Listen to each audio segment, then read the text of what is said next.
Get underway, and I'll invite Ellie to do the karakia. Whakakatā te hau ki te uru, whakakatā te hau ki te tonga, kia makina kina ki uta, kia mataratara ki tai. E he ake ana te a te kura. Hei tiho, hei huka, hei hauhu, ti hei moriora. Welcome, everyone.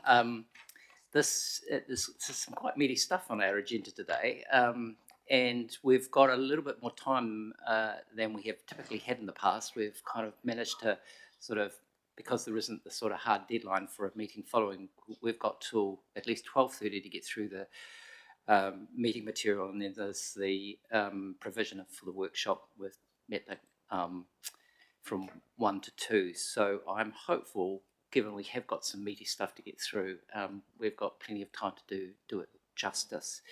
I would note that although I think we've got a meeting on the 30th of September, which is to sign off the financial statements and annual report, this is kind of really the last truly sort of substantive FRAC meeting for this triennium, and but we will meet again on the 30th just to deal with signing off and approving the financial statements and annual report.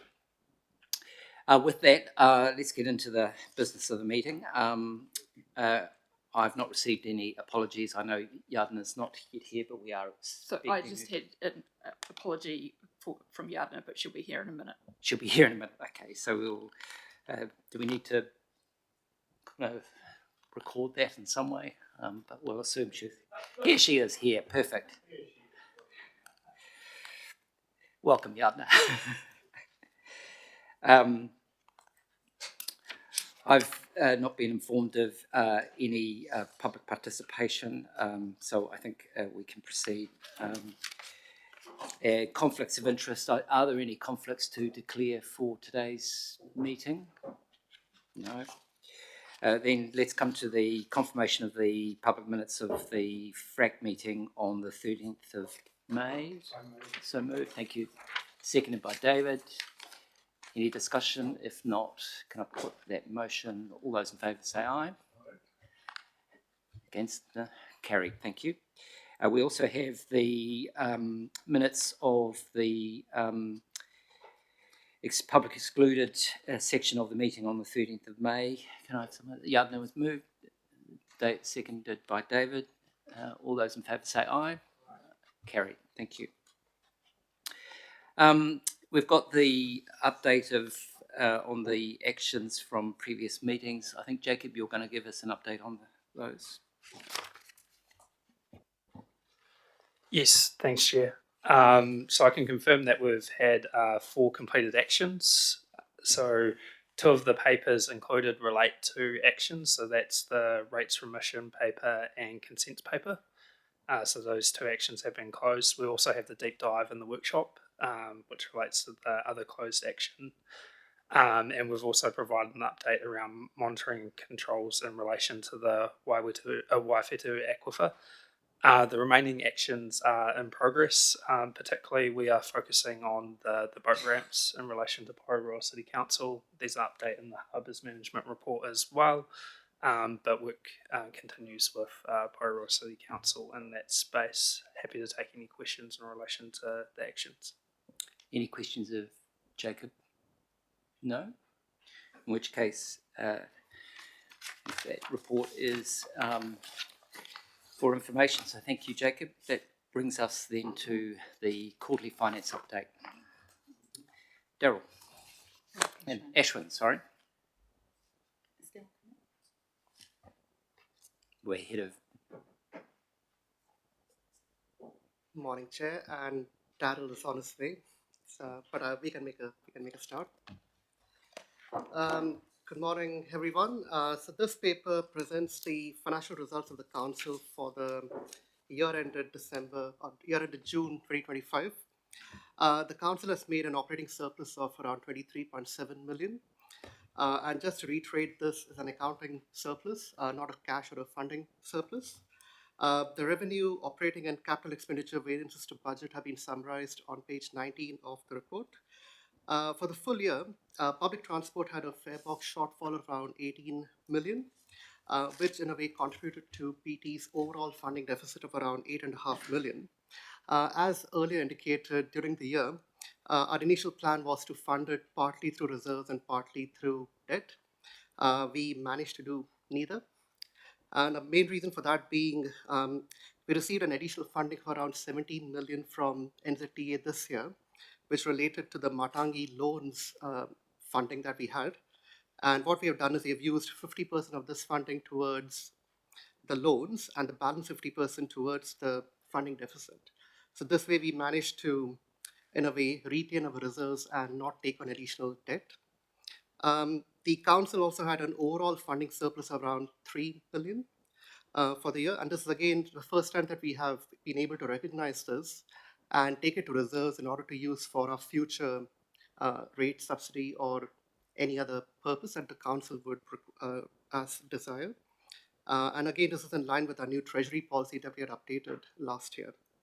I'll take the report as read and happy to take any questions from the committee. Thanks, Ashwin. Questions from committee members? Ross.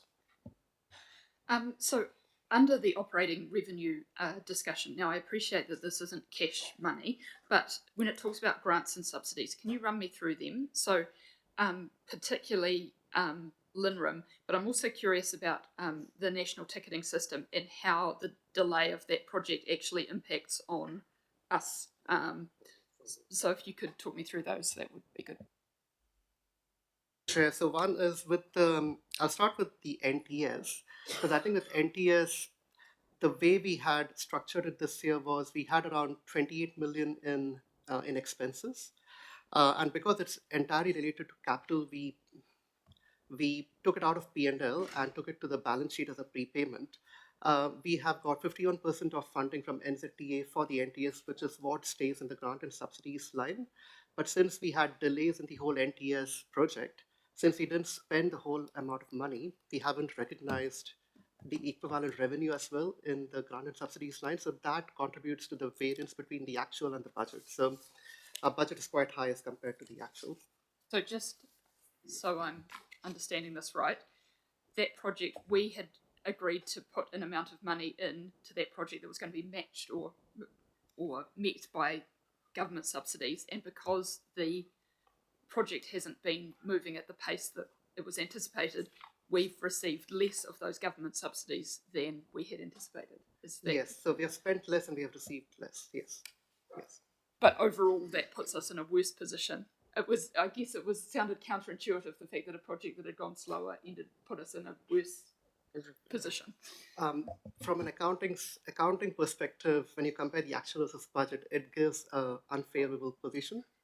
But as the project will carry on in the next year, we will receive additional funding from NZTA for that. So that's one. And through your chair, for the second question on LINRIM, it's again the same principle, which is we had a lot of delays with the whole LINRIM project, which meant that instead of the project being used up and spent in 24-25, we are going to now spend a lot of the money in 25-26, and then we'll receive the corresponding funding from NZTA and MOT. If I could add a couple of comments in regards to NTS, just for your recollection, we did carry forward 10 million of that, the funding from this year to next year, just for completeness in that conversation.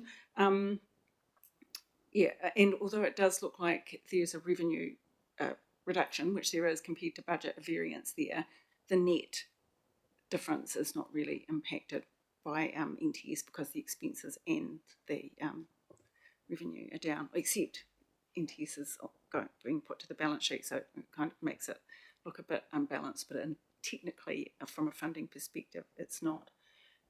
If I may just make a comment as well about the funding surplus that Ashwin mentioned, because I am particularly proud of this, this has come as a result of our change to the Treasury policy in 2024 that enabled us to calculate the general rates funding surplus. So, I mean, targeted rates will have their own buckets, right? And their information and money are kept separately. Because of the change in the policy, we are now able to recognise that surplus. And although it's more it's not a complete science in how it is calculated, so we've conservatively put 3 million across. The surplus could have been slightly more, but it's a bit hard to determine exactly. So we have been conservative and prudent, as we're required to, and have put that 3 million into the general rates reserve. And this is the first time we've been able to use these funds. It's the first time in the last few years we've actually had a funding deficit because we've been running the calculations since I arrived here. But generally, councils run in a funding surplus. And if you don't have a mechanism for calculating that and picking it up and putting it into reserves, it just falls through into retained earnings in an accounting action. And you don't necessarily have access to it for direct rates subsidy in the future. So I think that's a real win for us in that change in policy. So thank you, councillors. Thanks, Ellie. Chris. Thank you. I think my points touch on the same. At the transport meeting on last Thursday, I asked for a better understanding of the OPEX shortfall in our fares revenue, which was $18 million, and what issues were possibly offsetting that in our accounts this year. I asked because there was some discussion at one point that it may be that the that items that have been expensed were changed to becoming capitalised, something to do with the NTS costs and that. And if so, I wanted to understand how much benefit that change in the NTS handling brought to the accounts, and whether there was any extra funding being charged to our long-term debt for the OPEX shortfalls for the last 3 years, ones that arose from the ticket shortfall income. So I was trying to understand those points. It's a little bit hard to explain, Chris, so I'm going to try. So let's talk about NTS first. So when we talked about the 8 million funding deficit, it's funding, not accounting. So it was overall funding, and the NTS being debt funded is not contributing to that. So just sort of park that one over to that side. The main contributor to the funding deficit was the poorer performance in fare revenue than we had budgeted, which was 18 million.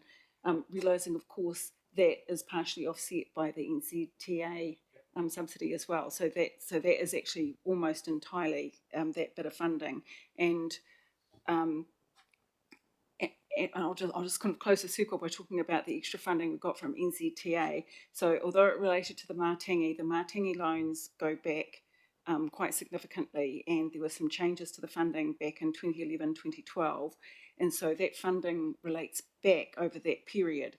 And so I just wanted to explain, as part of that allocation to the debt, that is money that Rates has been paying for the Martingis, not the exact amount because we have covered the full funding deficit, but we felt justified in putting that into that management there, and then the rest into the loans to reduce the costs going forward for the ratepayers. Okay, so the thing I'm trying to understand here, there were some once-only changes to the accounts that brought a benefit in for the year that's just finished, but they won't be available in future years. Yeah. And they, okay. Yeah, correct. NZTA found some funding that they had not paid through to us. Yeah. And when they offered it, for some reason, we said, yes, please. Yeah, well done. Thank you very much. That's great.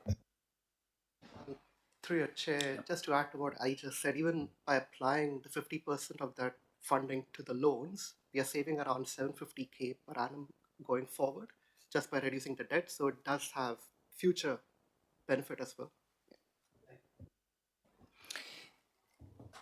Can I ask, sorry, David, go. Can I ask sort of a more general question, I suppose, and that is that, there's lots of unders and overs for the year, and I can see the explanations for them. I'd be just interested in, particularly, Ellie, the finance team's perspective on how you think those unders and overs reflect performance. I know later in the agenda we'll get to the risk dashboards where, you know, there's still a concern around the capex and the kind of underspend there, but the other numbers, you know, show quite significant variations. And I'd be just interested in your view about what does that tell us about performance? On a broader sense, compared to looking at the whole council, I think from an accounting perspective, it does reflect a good story in the sense that your actuals have been less in terms of revenue and also in terms of expenditure, resulting in an overall accounting surplus. But having said that, from a local government perspective, we always look at the funding position as well. And as Ali mentioned, this is the first time that we have really captured a funding surplus, and that's around 3 million, which we have taken to the general reserve. So overall, although we accept there have been unders and overs in some areas, I think overall it still reflects a better story than what we had anticipated at the start of the year. David, you had a question? Okay, Chris? Thank you. Yes, I appreciate those comments. That my concern here behind this is I'm really concerned about our transport expenditure. If we go back to the previous 3 years, for 2 of those 3 years, we ended up with a funding shortfall, OPEX shortfall of 110 million, which translates into 55 million after we allow for the NZTA money and that. And so what we're hearing today is that although there was a further 18 million shortfall in ticketing income, which translates back to 9 million in reality, that we were offsetting this year because of changes that are once only. And so I just want to signal that I'm very concerned about the poor control of OPEX controls in transport. I think that means that 3 out of 4 years they have been unsuccessful in managing the budget they published. And I know there may be some reasons for that, but I think they need to highlight going forward the need to take a much stronger stance in budget management within transport and that. I think it's easy to put it behind us and say, well, forget it because this year was balanced out. But the substance of what happened in the year just finished does not support that there's any indication that transport have made significant steps to working towards a balanced OPEX over there in running the transport, which is our biggest area of expense and reflects, I think, 66% of our total operation. And so that's the point I want to highlight. I'm really unhappy about that. I think it needs attention. It should be highlighted, and it should be something that transport should be pulling their socks up and doing something about. Thank you. Through you, Chair. Several parts to this I'd like to comment on, Chris, if I may. In terms of the previous LTP, Council agreed to keep the revenue at the set rates despite what was happening post-COVID, and that agreed at the beginning of that process after the LTP was set, when we started to realise we had a problem, and that we would manage that through that period, which we did, and yes, it was primarily debt funded. For this LTP and also for the annual plan we were just into now for 25-26, and indeed for the work we're doing now for 26-27, we're doing extensive work in Metlink public transport to balance the budget and to also make sure that the revenue forecast that's used for the revenue number is more accurate, because it has been varied to what it was pre-COVID. So we have suffered in that space in terms of that number. What I can tell you, which I'm hoping will continue and might give you a little bit of faith in the work that we've been doing, and also we don't bring the July numbers to Council because there were no Council meetings that we've got to bring that to, because the next lot of numbers we're bringing to you will be August, is that we met the budget in PT in revenue for July. So it is a small sign to me that we're on the right path with the forecasting and the work that we're doing in that space. Thank you for that. And I want to separate the point between, because I'm very happy with the work of finance on that. I think that over the 6 years almost I've been on council, I've seen so much improvement over the work of finance and that. And it just makes it clear the issues that we need to handle in that. So I appreciate the work that's done there. It's making sure that the one area of substantial expenditure is being managed in a forward way, and I appreciate your comments. Thank you. Any other questions, Ros? I just had a wee bit of good news I wanted to highlight that might have slipped under the radar if no one had noticed it. Under the water budget, there's a wee comment that our chemical costs have reduced by 400,000 due to the success of the leaks program. So that's just highlighting that targeting leaks is good for the environment, but also good for our bottom line. Yeah. Yep, David. One just general question. In terms of annual leave, how's that accruing? Is it up or down or as a liability that we've got?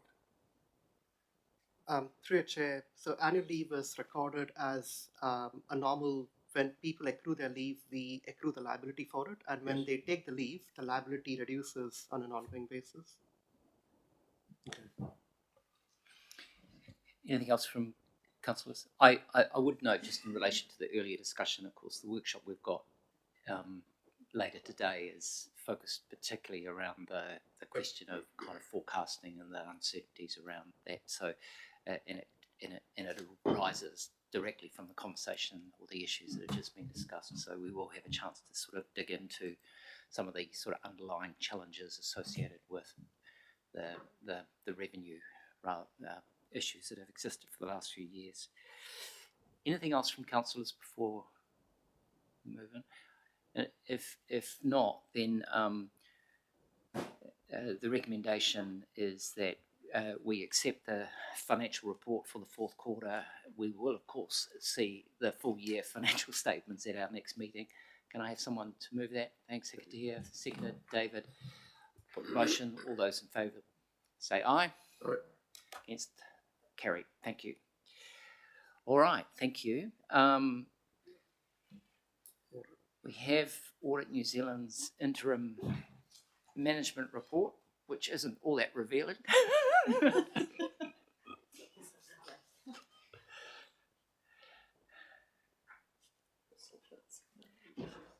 All right, I'll hand over. Rajesh. Thank you, Chair. So good day all. So today we're just presenting the interim management report from Audit New Zealand for the audit on GWRC.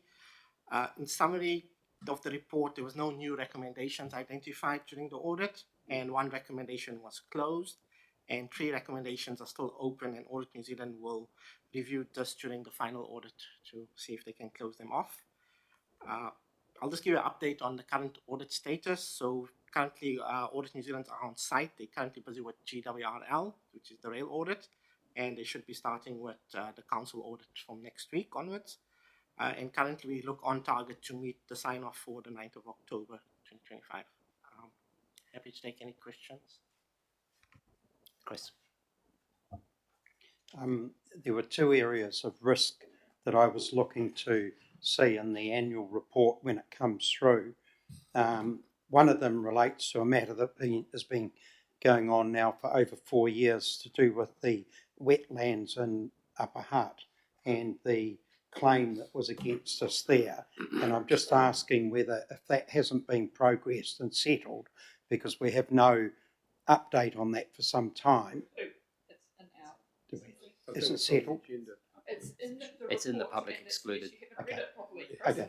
And my question was whether any reputational risk would be covered in our annual report. So that's first question. Second thing is, there's been some, we understand there's been some problems with the national ticketing system, and we don't know the implications of that. But if the implications are likely to have an effect on our ratepayers, then I think that we should be highlighting that in the annual report. We don't have to give a size or anything, but it's unprofessional if we're aware that there's a problem with national ticketing, and if it's going to have an effect in some way, a future effect, we should be highlighting that in the annual report. So I just ask about that point. Thank you. Can I just just before I invite you, Nigel, did you want to comment? Look, just to say in relation to Councillor Cookman's first question around the wetland litigation, that has been resolved. That is a settlement that has concluded, is obviously in confidence. I've made a reference to that in my CEER report to the Council. And as Ros noted, it is dealt with in the legal update in the public excluded section of our agenda. Did you want to respond to the second part of? Yeah. NTS is bringing a paper to council on, sorry, Lucas, the date in September? 18th, thank you. Sorry. Thank you. Ashman? Through a chair, also just to add to what Ali just said, with NTS, typically with the annual report, we are looking at the performance over the last 12 months, and that's what we reflect. And auditors are very, very keen on anything that we put in there needs to be backed up by substantiated evidence.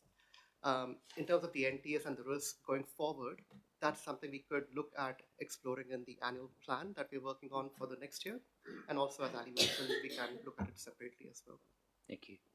Oh, sorry, I'll just add, if you don't mind, Chair. If there's a contingent liability that we're able to recognise, we will do that. But I suspect we won't be at a point that we can do that for the annual report.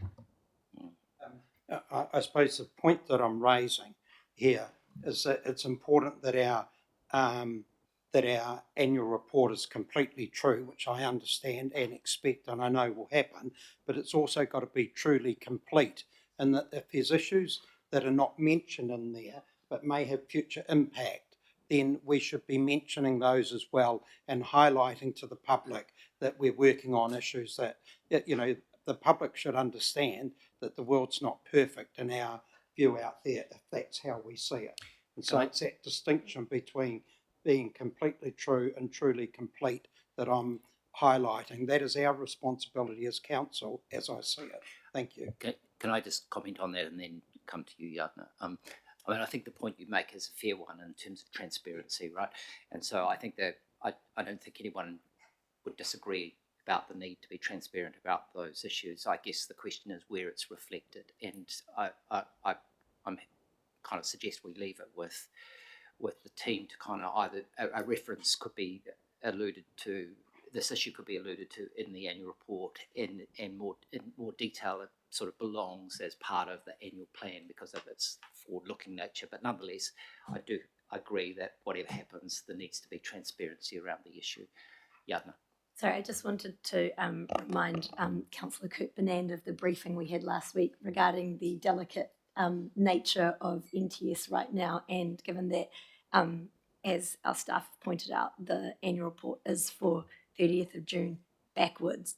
I wouldn't feel that it's appropriate given the briefing that we just had last week, and I suppose when we have our annual plan, there will be some progress in that would allow us to be able to say something with some finesse. But I take your point. But yeah, I think it was very clear how delicate the situation was and how there is a lot of risk that we may carry that isn't ours. Thanks, Yadna. Other questions just in relation to the auditor's interim report?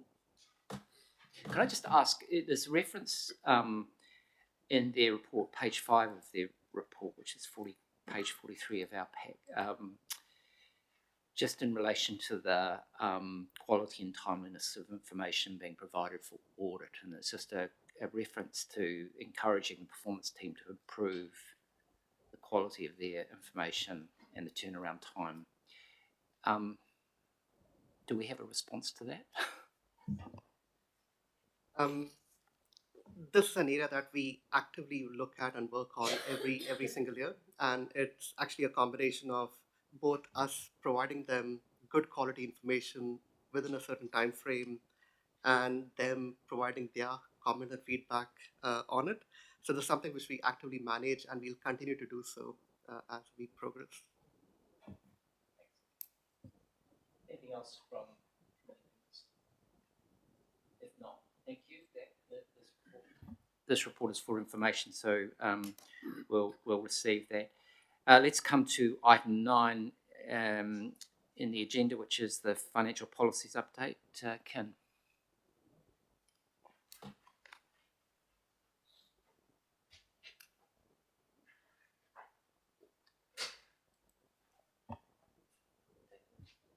Good morning, everyone. Is it on? Can you switch your mic? Ken, put in your hands. Right. Good morning, everybody. We are starting with the financial policies update. Okay, that's got the very great submissions on top. Yeah, so the financial policies, for the first time in a long time, we've got all the policies up to date and current, which is really, really great. Updating the policies is really just one step of our process, probably the easiest step, because the next step that we have to follow through with every day is the focus on education and awareness to the business, and really implementing them and holding people accountable to them, which is really where a lot of our focus is right now with the constant education, developing training materials, and so forth. I'll take the paper as read, and if there's any questions, let me know. Do we have any questions? Yadna, then Ros, then Chris. 2 questions. What is the process now, I guess, for implementation and review? Because you've obviously got the policies, but you're probably wanting to see how they're operationalised and socialised. And then the second one is, what are you going to do now that you've done such a good job on these policies? A long story short, I guess it never ends. So these policies, even though they have review cycles in our, I guess our management policies of a 3-year review, as conditions change, as the environment changes, as things in the organisation change, we have to keep on top of this. So they won't necessarily be reviewed every 3 years. Some of them get reviewed more often. And so we are constantly keeping an eye on them and looking at what needs to change, what needs to be amended, and making sure that they are fit for purpose at all times. In terms of the, I guess the education and awareness at the moment really does take a lot of time and energy. Greater Wellington is a considerably large organisation spread out over a large area, doing a lot of different things. So to really be able to cater that education to everybody takes quite a diverse range of materials, time, and access, I guess. So it keeps me busy.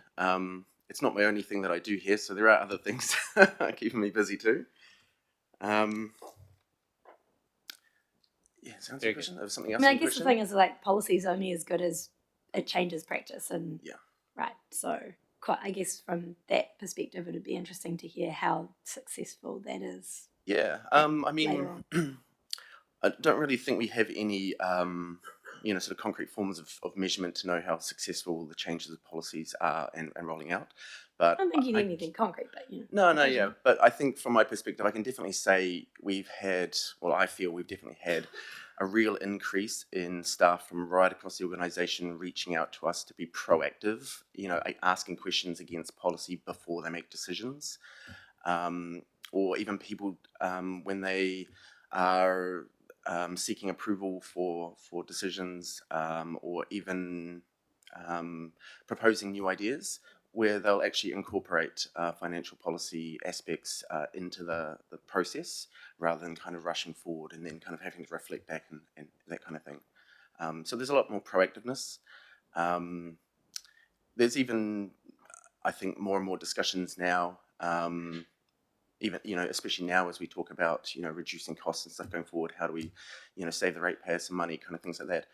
People are definitely mentioning aspects of the financial policies more in their considerations. So I can't really say that there's anything other than more kind of just awareness being... Well, I guess this is hearing that it's positive, because most times if you have to change a practice, and sometimes policy, when it's implemented, is onerous, it can, you'd be like, oh God, finance team. So just wanting to understand that, as opposed to people on board and like, okay, I get it. Yeah. You're not just making more work and more forms, and I can't get the things I need. I feel like you've been the fly on the wall watching my reaction some days. We definitely, it's as change, as you roll out new things, everyone doesn't adopt it with a positive attitude straight away. You'll always have people who push back or, don't want to comply or want to do things the way that they've always been done. And you just have to, you have to listen, you have to encourage, you have to work with, and eventually, you'll get everybody there. I think Ellie wants to help out with a comment Yeah, here as well. through your chair, there has definitely been a cultural change. It's not been fast, as most good cultural changes are, and that there has been increased awareness about policies, primarily from the work that Kin has done, including him going out into the business.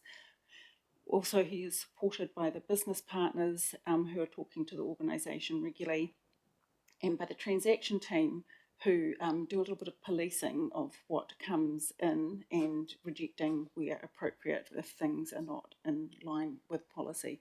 So working together, we have increased awareness, and there are also significantly in the leadership in the organisation, there has been increased support and awareness that has helped in this space. So can go to a GM or a tier 3 and get that support when we're trying to instigate. We've also worked quite closely with procurement, who have also had changes in policy and increase in staffing to enable that work. So it is ongoing.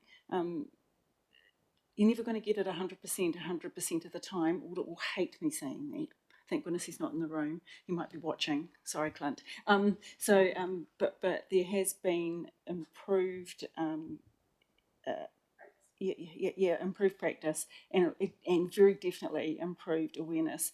I think one of the most important things that the education in the organisation is doing, both through the business partners as Kin, and I think you said this, Kim, but more people are coming back to finance to ask the question before they do something, sometimes after, but mostly before they do something, and asking for our help and our advice, as well as the plain English documents that we've put out in the organisation, as well as the detail of the policy that they can now refer to if they need help in that space. Can I just add a comment too? Because the one reflection I had in looking at the paper was just a reference to the policy guidance around refunding expenditure, and my kind of response to that was it was nice to see because it reflected something about sort of the, again, it's to do with culture, about sort of attitude towards sort of probity and integrity. If actually, if people do make mistakes, that's the language that's used here, but when you do, we put it right, and it's kind of saying to people, there's something in there about the sort of tone and the language which says, if you've made a mistake, put your hand up and we'll fix it.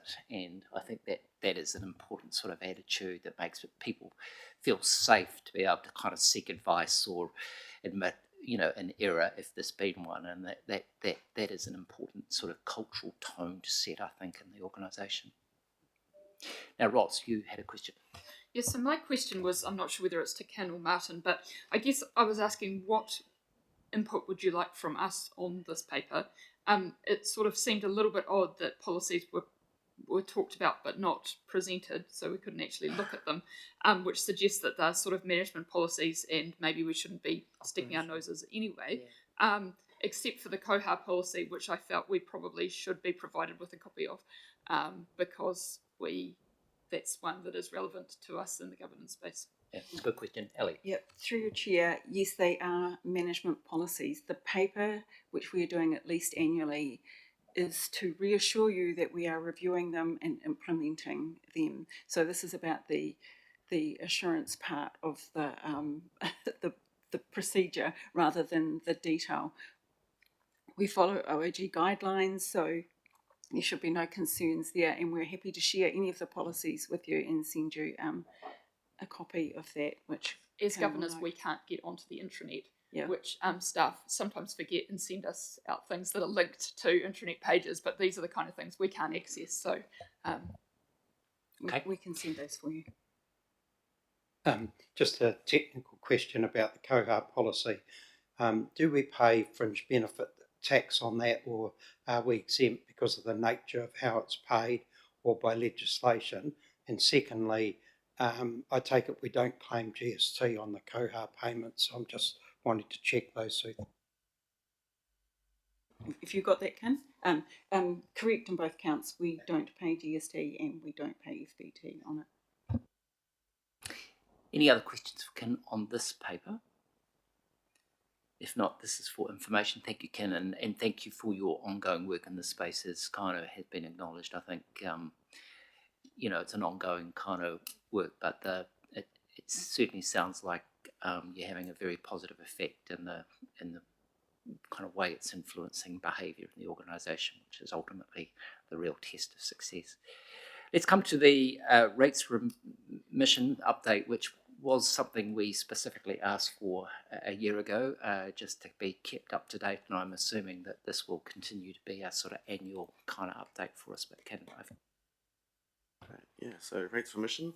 I think it's a positive paper in this one. Since I was here last time, we've done a lot to really improve our communications with the TAs with regards to how many applications for rates remissions were coming through, or just how they were coming through. We also developed and implemented our online portal for any member of public to be able to access and directly provide us with information for an application. And this has been really great for us because the applications that have come through with the actual information that we need to be able to make some decisions. It's really created some efficiencies there because there's no more going back and forth, especially through the TA, trying to find more information before we can make decisions. So that's been really, really great. And as you'll see from the table there, that the level of remissions that have actually been applied over the last year are not significant, which is a good outcome. So I'll take the paper as read and answer any questions you have. questions? Ross? Off the top of your head, do you know the figure of the penalty figure for the previous financial year? Not off the top of my head, sorry. Okay. No. So it would be interesting to know whether that figure is getting worse, because I think that's something we should monitor. I guess my other kind of consideration when looking at this paper, and I appreciate why we don't send out our own rates bills and why we don't have our own rates remission policies, but it does speak to the inconsistency of rates remission across the region and the fact that it is not all equal when it comes to rates remission, depending on which TA you're based in. So I do think that is a concern, obviously balanced out by the other advantages of not having our own billing, but I think that's something we need to keep an eye on. If I could just add there, it is correct that we don't collect our own rates. We have an MOU with all the TAs, but we do have our own rates, remissions, and postponement policies that we adhere to, which is why when the TAs need to apply a rate remission, it has to be a decision from us.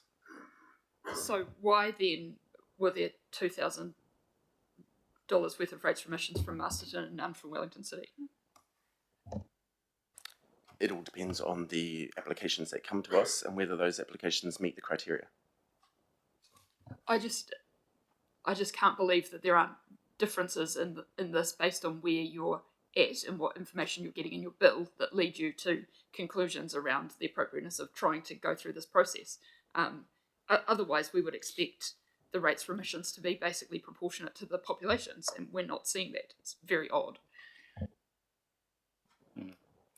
I mean, I'm backing up a year, but our concern a year ago was actually around who had the decision rights and was making these decisions and inconsistencies. And the point now is that there's a process in play that's ensuring that Greater Wellington is making these decisions, not the TA, although the TA is responsible for the kind of administration of this.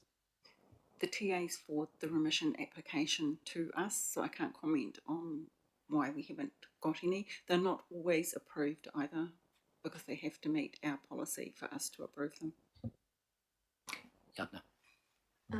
Just a complete dum-dum question around paragraph 11 of our, once again, Marston District featuring there of their zero remittance for penalties. And could someone explain to me how that penalty and remittance write-off thing works?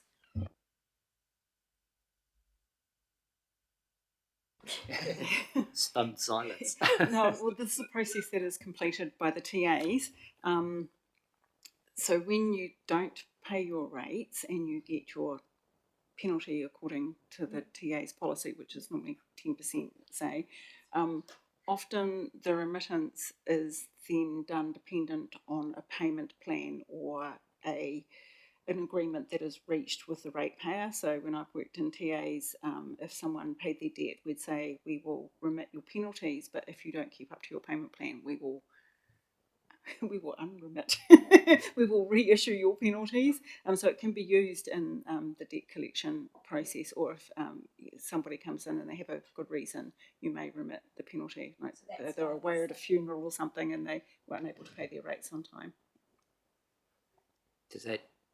Yeah. Yep. I just want to know why Masterton's was 0. 0. Yeah.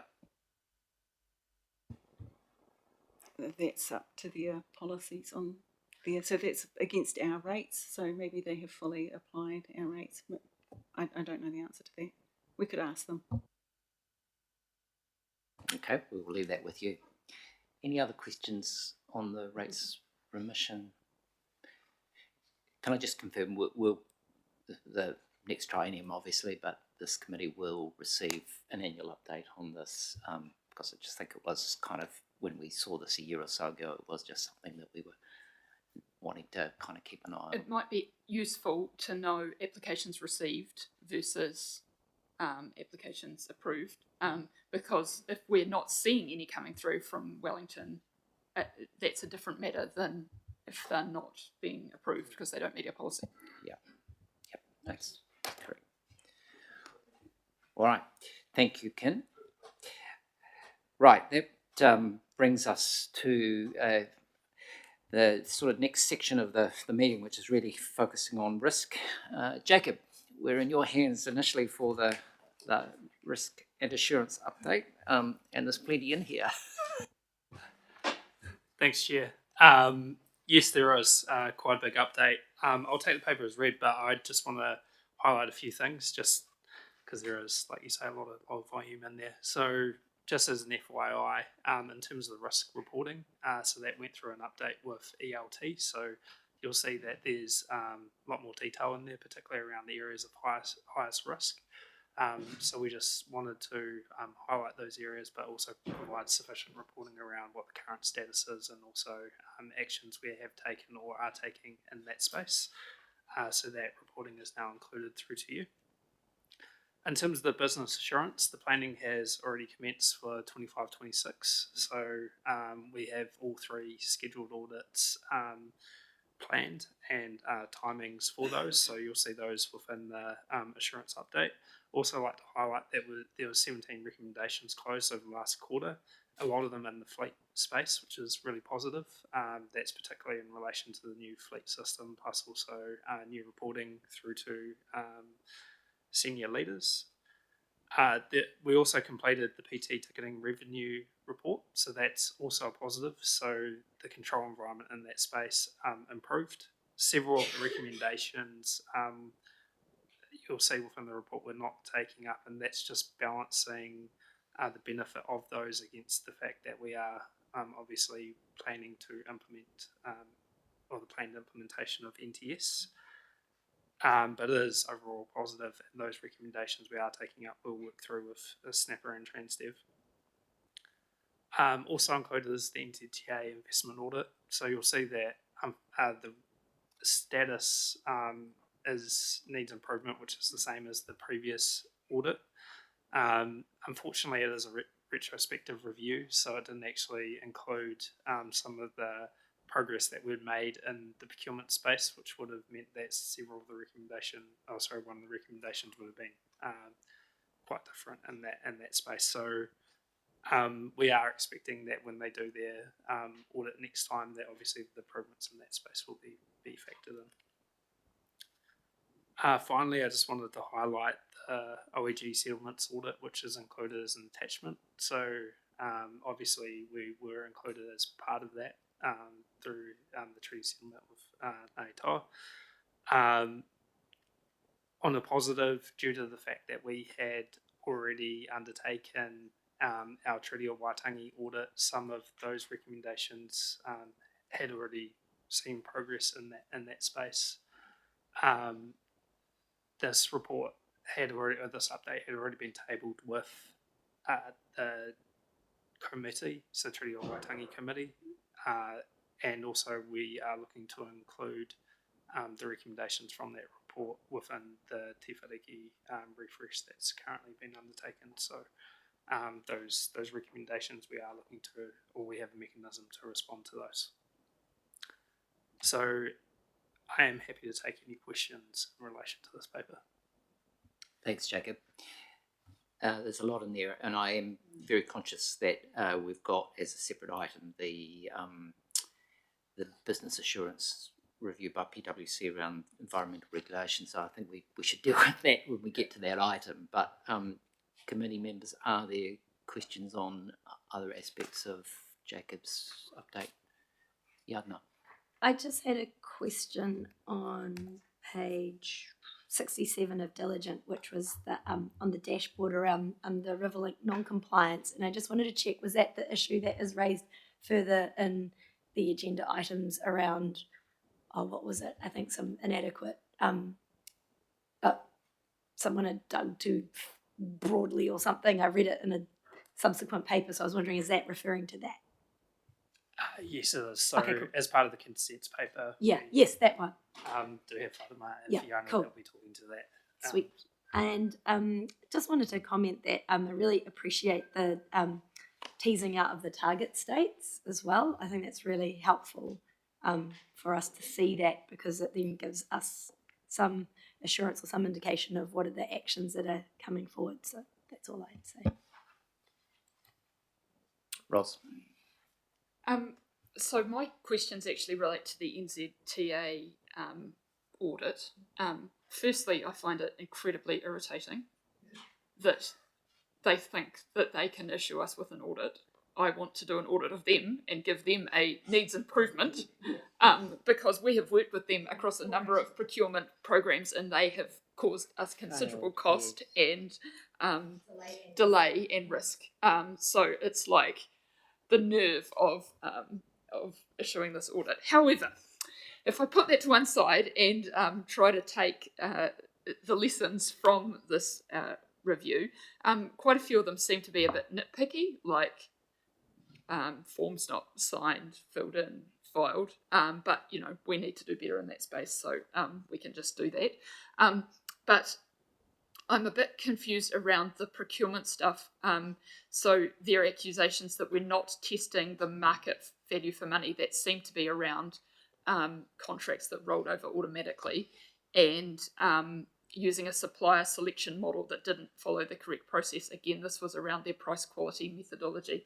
Both of those were quite considerable red flags to me, especially as I've been through Wellington Water and its lack of value for money issues. So I think we really need assurance that we are providing value for money and we're across our procurement space, so that we know that we're getting a good outcome for the ratepayers. So you've outlined some recommendations, but I don't know whether there was anything more we wanted to say in there in terms of bringing our procurement up to improving it. Thank you very much for the question. I'd just like to highlight the Greater Wellington response there. So obviously some of the contracts that were selected were quite early contracts in the 3-year period. So we actually have, off the back of a PwC audit, plus also across wider improvements we've done in the procurement space, we had already tightened controls in that space. So in terms of contract renewals, we do actually do early planning now in that space. There's also reminders around contracts that are soon to be coming to an end. Also, we are looking to undertake PQM training, and we've also informed our external evaluator of these recommendations as well, just so that they can ensure they're across it as well. So again, some of these recommendations potentially wouldn't have been raised if they weren't looking at retrospective procurements and looking at more recent ones where those procurements have been seen. I guess just more broadly, though, it raises the issue of contracts that roll over without going back out to tender. And I guess I'm just looking for across the board what our policy is in relation to that and how we balance value for money with timeliness and delivery. So we have recently reviewed our procurement limits. So we are ensuring that we're appropriate. We are going out to the market, and there is an effective process in place around that. We have also, like I said, ensured that we've got reminders and early planning in place to ensure that for those contracts that are expiring and are set to renew, we do have appropriate time to do a proper procurement process around those where appropriate, and we're not just rolling them over. So I'd be interested in some discussion here around our procurement policy, and particularly in relation to what needs to go out to open tenders versus what can be rolled over, and just because I'm not aware, and as I say, I'm a bit conscious of this having been through Wellington Water. Kia ora, councillors. I just thought I'd step in here because I hold the procurement policy in the organisation, so I can answer the questions. As Jacob noted, a number of the audit findings were retrospective. So in between those procurements and this current time, there is a brand new updated procurement policy. It has a number of set thresholds for when we decide whether we do closed tender, direct point or open market. That is the policy. That has always been the policy. With a procurement team that has, we've got more people, essentially. Our processes are far more robust now. So what is happening is we're catching a number of these contract rollovers before they happen. And what we then do is we basically go back to the organisation and say, please rethink your process. And we start them off again. So our actual process and policy is that if it goes over a certain value, it's always open market. Cool. Maybe for the next term, I would like to see the policy, but also just maybe we want to think about an assurance to see, just make sure that those rules are being followed and we're not seeing things slip through the gaps just because of time pressure and lack of resourcing and stuff. So given that comment, I mean, and you said earlier, I think you're in the throes of kind of updating the business assurance program that will come back to this committee in the next triennium anyway for input. That can be picked up, I presume. Yeah, so we do, obviously we've got a 3-year assurance plan we already have in place, but we do an annual review anyway. So as part of the annual review, we could consider new topics as part of that. And also we'll soon begin planning for our 27-30 assurance plan. So if it doesn't get picked up in the current 3-year cycle, we can look to do it in the future cycle as well. Thanks. Other questions? Can I just also make an observation, which is, clearly it's problematic to have NZTA turn up and do something that's kind of looking 4 years in arrears, right? And the reality is two things. One is anyone who's sort of looking back with the benefit of hindsight has knowledge that you don't have at the time often. So, it's inevitable that a reviewer is going to kind of find stuff, but it's also problematic if it's not taking account of how, as you've just described, policy and practice has changed. It's something to think about when NZTA come back in 3 or 4 years' time and do this all over, because inevitably they will be looking at things that are also out of date. So it's just something for whoever's going to be responsible in 3 or 4 years' time when they next turn up to do this, to actually have thought about how do we deal with the fact that they are, doing this with such a long sort of period elapsed between these that inevitably anything they're going to look at early in the cycle will be way out of date. Ros, yeah. So another question separate to the NZTA stuff on the OAG treaty settlements audit. So this has come before us already. It came to, I think, a Te Tiriti committee. And at the time, there was a little bit of, I guess, shock and dismay that we didn't have a better handle on our own Te Tiriti obligations. I forget, I don't know whether this, sorry, I haven't reread it because I did read it previously, but it has like, we have 56 obligations or something, and I was like, really? Okay, all right, I didn't know that. So at the time of the Te Tiriti committee, we asked kind of if we could get some info on exactly what our obligations were and a bit of a plan of how we're going to deliver on them. So I'm just wondering if there's any update on that. I'll defer to you, Verity. So Verity is Verity, where are your hands? Tēnā koutou, kia ora e te tiamana, kia ora tātou. Thank you, Councillor Connolly. Just referring back to your question. So we have prepared a detailed report for the committee, which you'll be seeing on the 26th, and that just confirms that since the OAG audit, we have finalised the database and verified a database of all of our treaty settlement commitments, and we're confirmed owners across the organisation, and we have a plan in place to be reporting in our annual report by next year. Okay. Thank you, Verity. Anything else from other councillors? I have one thing I'd like to kind of pick up. Jacob, just firstly, can I acknowledge in your report the details you've provided? I don't think we've seen the more detailed sort of reporting on the areas of highest uncertainty, and if we have, forgive me for not recalling, but I thought that was really helpful to have that more detailed reporting. And I guess I alluded to this earlier when we were talking about the quarterly finance report, but the current state in relation to the ability to deliver the capital program is seen as red, which is something we're extremely concerned about, and I just wondered if you'd like to comment a little bit more on that. Yes. So overall, obviously, we've got a PMO improvement project that's underway through BPI. So in terms of the overarching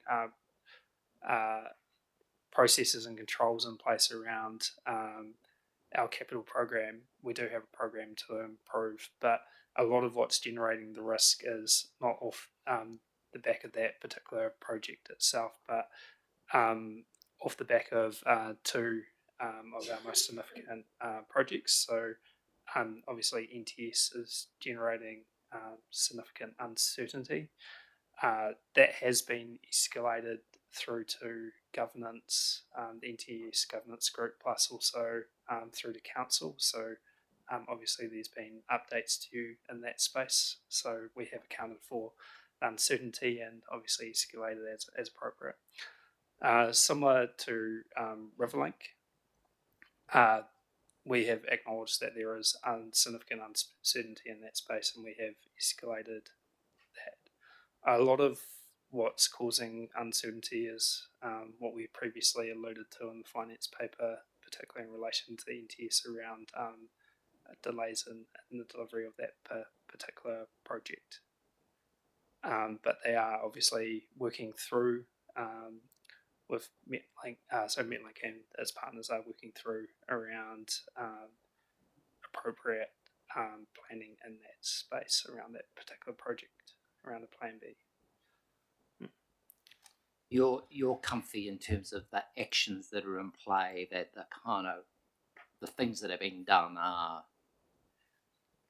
sufficient to address the concerns around those areas of uncertainty?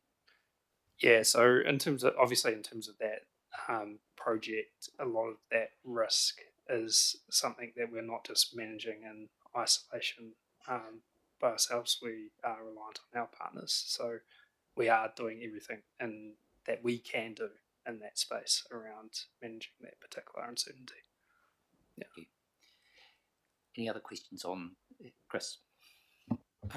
Jacob, a question about risk is one that's come up in other circumstances and it's really about the mitigation of risk, where the responsibility lies for taking action to reduce the risk in that. And the analogy or the example I'll give you with health and safety, that comes to the board wherever we are.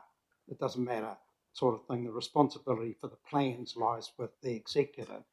With the mitigation of risk in that, do you see your paper as being a recommendation to us about what you're doing for risk, or do you see the executive still working on the actions to minimise risk?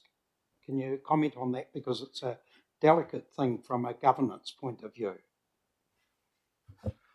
So in terms of this paper, this highlights the 22 uncertainties that are deemed at an organisational level to be most important.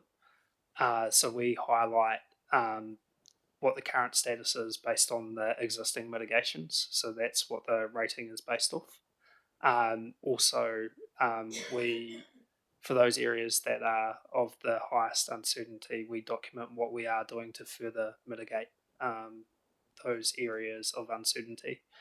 And that taking account of those areas where we are looking to add further improvement, taking further actions to mitigate those uncertainties, that will then hopefully reduce us to that target state, which we've documented there.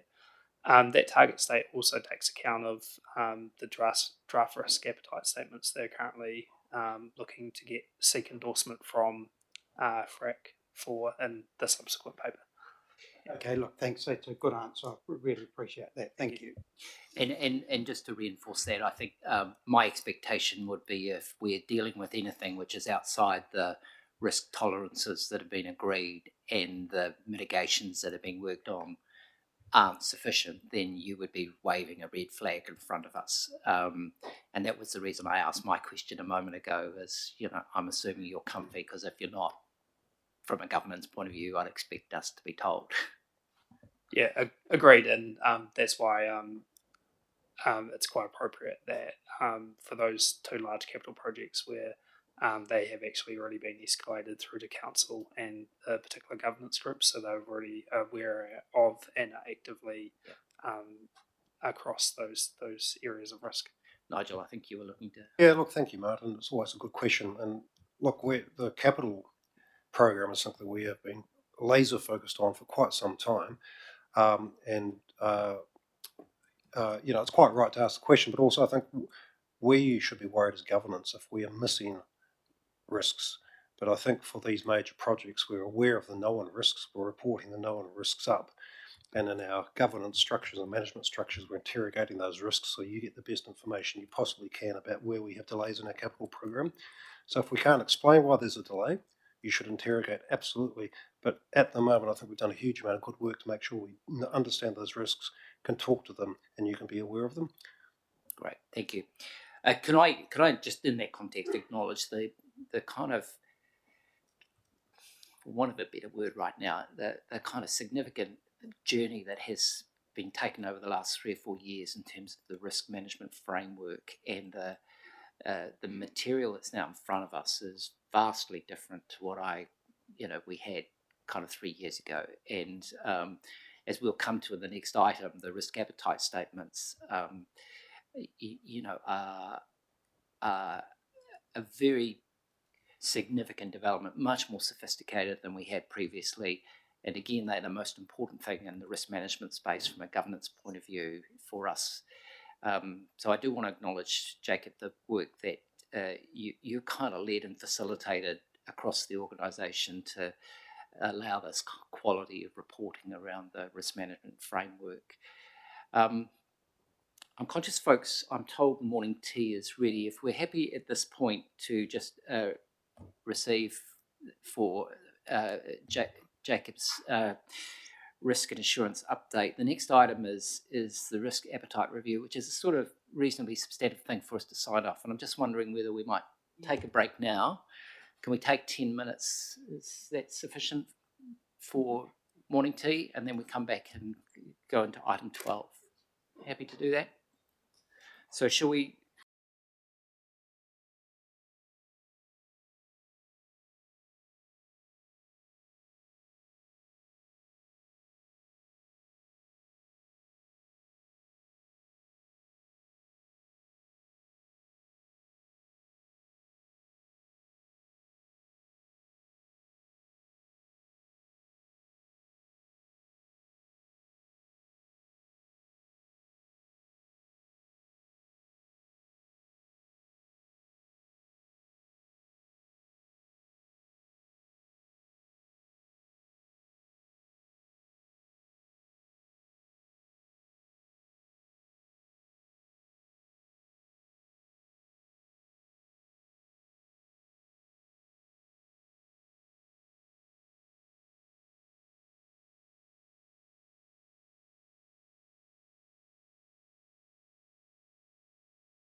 We're good to go. All right, Jacob. The risk appetite review, and of course, as a committee, we've workshopped quite a number of these things. So elements of this have been seen before, and this is the first time we've seen it come together. So over to you. Yes, thanks, Chair. So as you previously mentioned, these risk appetite statements are the culmination of a number of years' work where we've been working across various subject matter experts to build the risk appetite statements for each of the 10 risk categories. So each of the risk appetite statements that we've completed, we've brought to both ELT and also FRAC. And in terms of FRAC, we've had a workshop session surrounding those. So the risk appetite statements are reflective of the feedback that we've received across those workshops.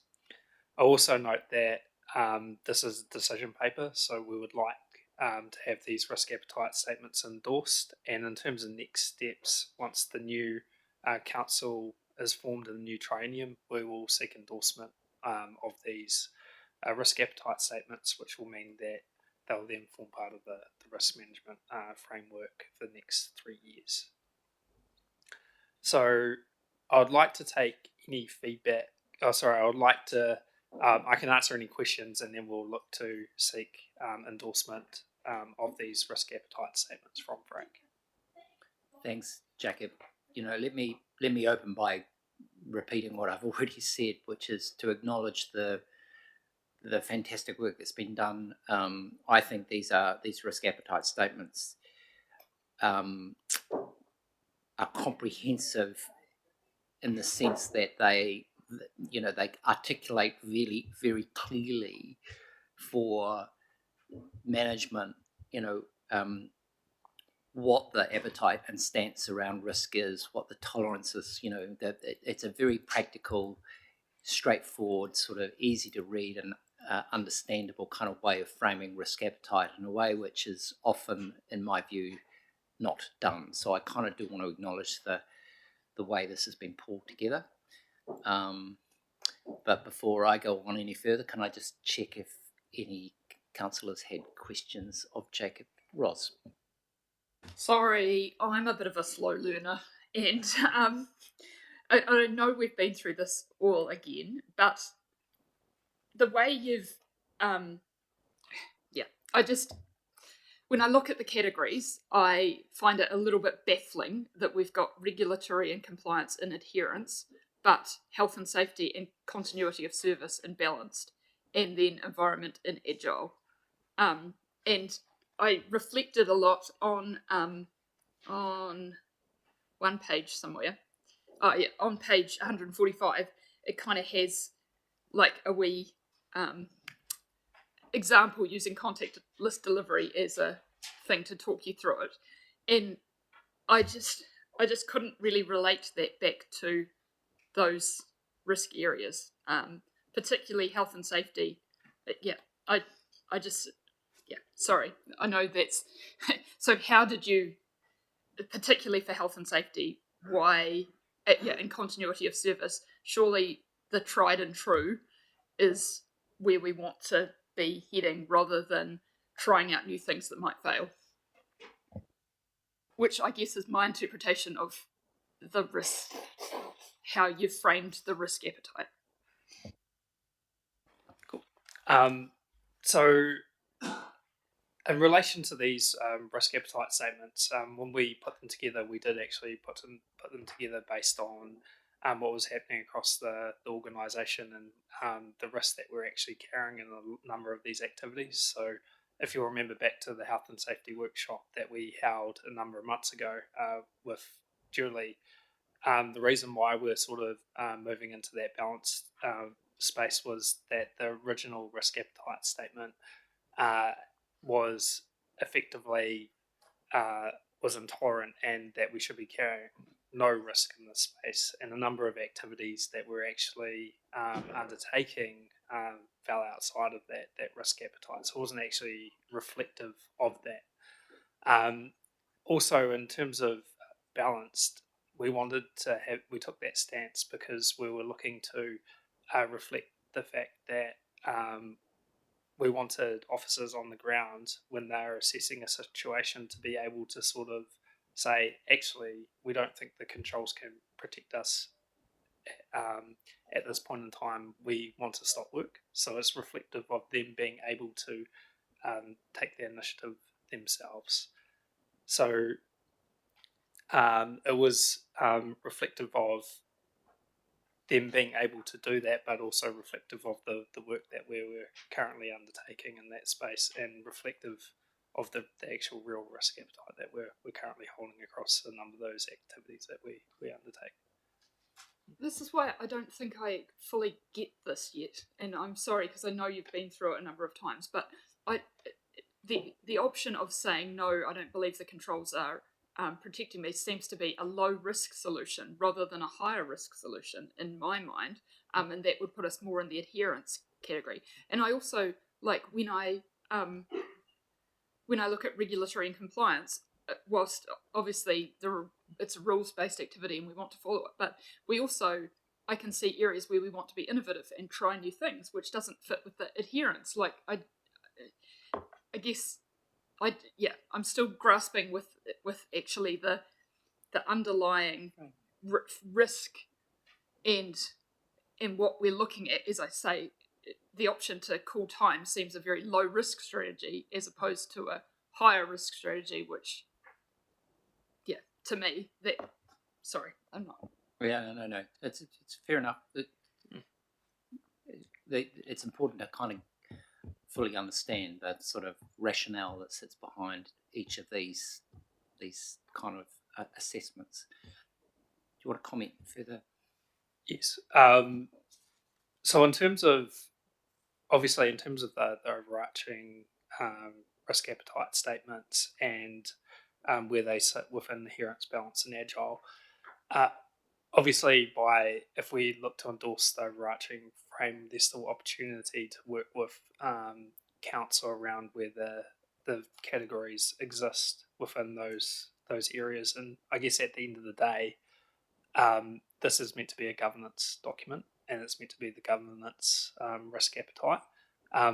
What we have tried to do is be reflective of the actual risk. A lot of the time, these risk appetite statements are built or developed purely with that sort of governance lens. But that's what we had done in the past, and that's where we sort of felt like it wasn't actually reflective of that actual risk that we were undertaking in those certain areas. So there is still obviously an opportunity to workshop these in the new triennium, and before they were adopted, we were going to look at having a workshop with council, so they understood what they were actually adopting. So potentially we could look at that workshop focusing on several of those areas that are deemed to be areas that we can focus on to improve your understanding. So if that's in particular regulatory and compliance, health and safety, continuity of service, we could focus on those areas and bring in subject matter experts to explore that, to ensure that they do actually land in the appropriate space in terms of the risk appetite statement of the council. Yeah. Ros, I'm wondering, because as I said a moment ago, I think the questions you're asking are important to kind of ask and be satisfied around. I'm wondering whether a way forward here is to acknowledge that what we have in front of us is the product of essentially a couple of years' work, really, including workshops with us. But to recognise that actually even the sort of categories we're talking about, they're a continuum, right? It's sort of not there's always going to be a sort of judgment call about which side of the line they fall on, and you're raising that question because I think we'd all agree in one sense, say the health and safety piece. I recall the conversation, right? It was kind of very much on the one hand, our position is we don't want anyone being harmed at work. but we acknowledge that actually some of our people and contractors do work that's high risk, and so the assessment reflects the expectation that actually they will not proceed without proper kind of controls in place, but they are, by the nature of their work, doing stuff that involves risk. So we can't. I guess though, I've, and this is what I'm saying. It may be that I'm not understanding this correctly. This isn't actually how risky any of these are. This is about how much we lock down a system versus how much we allow free willy. So with the environment, for example, other than the regulatory and compliance side, we're probably not going to give too many rules to them. The best way that they can, manage pests, or they don't have to use the Rat Trap 500 along this, statement of procedure. They can do their own thing if they're out in the field and that seems what they want to do. On the other side of it, with health and safety, I do think that health and safety is one where we don't allow much delegation. There are rules, and we want those rules followed so that we can provide assurance. And that's why, and similarly with continuity of service, a lot of that is procedure based. You follow this so that when the shit hits the fan, we know what the outcomes are. So that's why those two in particular seem a little bit, if you're saying I don't think my interpretation is it's not about the risk of the activity, it's about how we're managing that and whether we're locking it down or whether we're allowing some You're correct. freedom. You're correct. I don't know if other members of the committee have concerns, but I wonder, given the issue raised and given that this has to come back in the next triennium to this committee and the council, whether the points that Ros raised really just invite there to be some further sort of engagement around kind of where we've drawn the line on these ones, rather than endorse this as we're asked, given those questions, whether there's some value in just kind of engaging with incoming council, acknowledging that these questions have been asked, and just to kind of reassure ourselves that we've got the right ratings. I think it would be really helpful if we had some scenarios that sat next to these, the categories and the definitions of what we mean. It just helps with I'm particularly interested in some of the scenarios around the Treaty of Waitangi. And in my head I'm going, so why is this? What's not in a balanced space? What's in an adherent space, and what's in the agility space? You do want the agility, but it's hard to, as a councillor, understand the different scenarios that you might be talking about. Okay. I don't know if you have any views about that, Purity. Tēnā koe e te rangatira. Through the chair, the balanced category for Te Tiriti o Waitangi was just really recognising our legislative and statutory responsibilities, including to treaty settlements and MACA. So trying to strike that balance between needing some controls to, having controls to mitigate risks and things that we can't, we need to ensure that we don't breach, but also creating some scope to be able to deviate to seize, opportunities. So that's just really a recognition of those statutory responsibilities. I hope that answers your question. I think it does, but at the end of the day, that's the bottom line bit, right? That there are other scenarios where you would like to help better understand what agility means in that context. I think Kia ora. what I think is that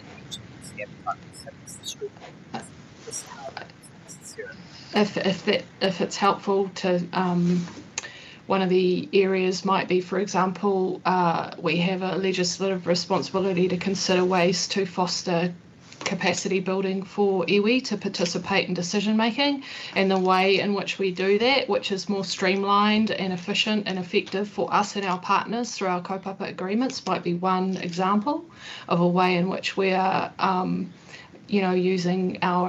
we're innovating, but within the bounds of our obligations.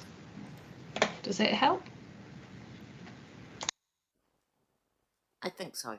Yeah. Nigel, I think you were wanting to make a comment. Thanks, Chair. Look, good discussion as always, and noting the huge amount of work that's come into getting the risk appetite in front of the last meeting of FRAC. I do wonder, this is obviously not a science, this process. There is a whole degree of judgment as to how to balance a risk appetite. And to that extent, I think Councillor Connolly is quite right. This is about appetite for risks, not the actual level of risk in any particular activity.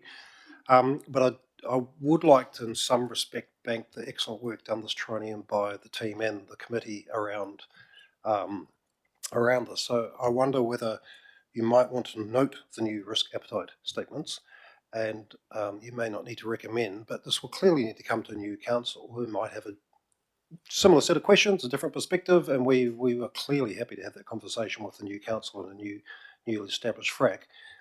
So it'd be quite nice if this could be transferred as an offering to whoever the new FRAC is, because I think it is excellent work. But I do accept there's a degree of judgment around all of these risk appetite statements, and a new governance will have a perspective on that, which would be very useful for us to hear and adapt and amend the appetite statements as appropriate. So that is a suggested way forward, Chair. Thanks. I'm really happy to support these because we have been through a really long process.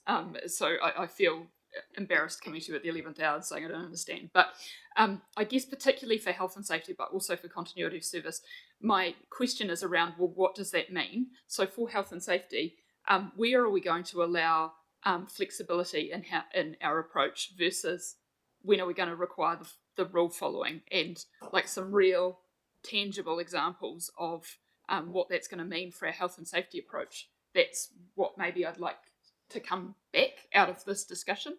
And if there aren't that many examples of where we're allowing people free rein with how they approach their health and safety obligations, then that suggests that actually we haven't got it in the right place. We should move it further south. So can I on that basis then, Ros, suggest we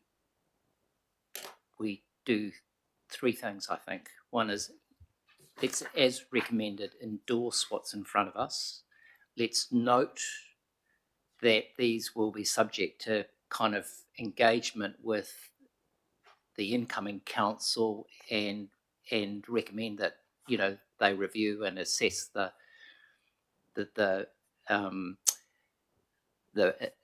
kind of risk tolerance that's been reflected in these, and I suppose invite council officers to look at how there might be more information to illustrate what is acceptable and what is not acceptable. Because I think the problem with focusing on the word is that it's of itself sort of constraining, and I think it's the description of the risk tolerance that's more powerful, and that's, you know, what will we tolerate and what will we not tolerate, and maybe there's more information that's needed in that space. So in a somewhat clumsy way, I'm suggesting we make three decisions. So it's, we endorse as recommended, we note that the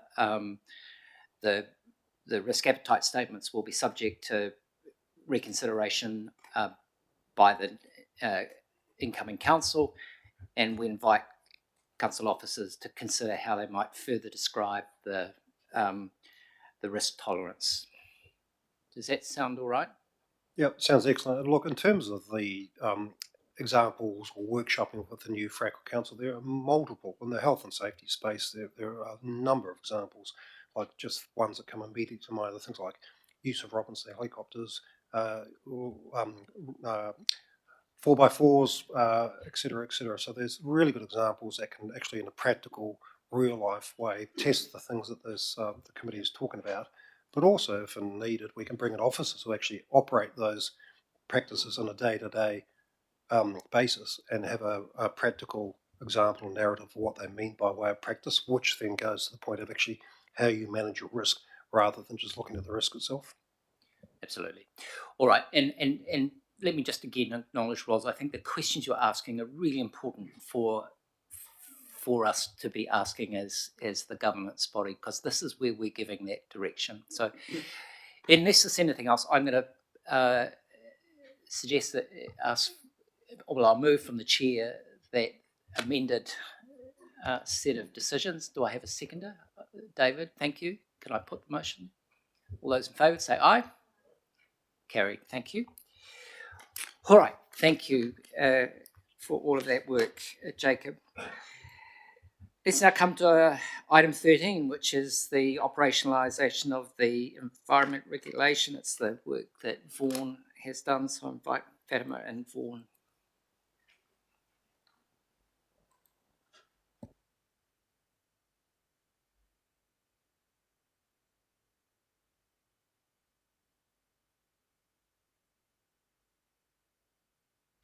Welcome. Thank you. We're in your hands.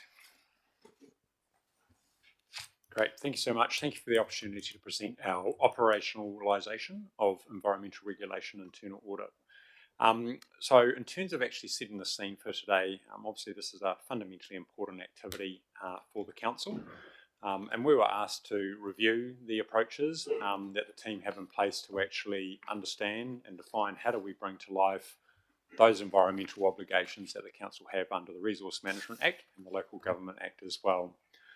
We did that by reviewing a number of policies, a number of procedures, and how they cascade down through to controls and roles and responsibilities, and also use some actual real-life examples of consenting, compliance, monitoring, and enforcement activities to understand how well they come to life. There was an element we looked through, a lens we looked through with regards to effectiveness in terms of actually as a system as a whole, is it able to give effect to the council's responsibilities?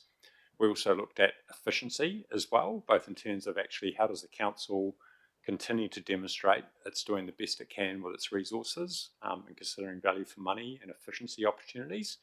And we also applied a tutility lens as well. And that's why I'm joined by Mel. Mel's an associate director in our team that was heavily involved in this review, but she was also involved in our tutility audit we completed over a year ago. So I thought it could be useful to share some particular themes in terms of how we've seen things progress since then. So I'll touch on that actually. The team were fantastic to work with. They were very open with sharing their information and perspectives on things. My take from it is that it was a team that were very keen to actually sort of share a number of strengths and enablers that they have in place, but were also very open and receptive to sort of feedback as well, just to sort of understand, what could a fresh set of eyes bring and what could be sort of some of those opportunities that we could sort of continue to improve and evolve as well. So thank you for you and the team for your support throughout the field work and reporting. So the overall themes coming through is that there are a number of strengths in place. We've purposefully included quite a lot of detail in the appendix about how we have actually arrived at that conclusion. And importantly, we have not identified any sort of significant or major findings that give us any sort of serious cause for concern.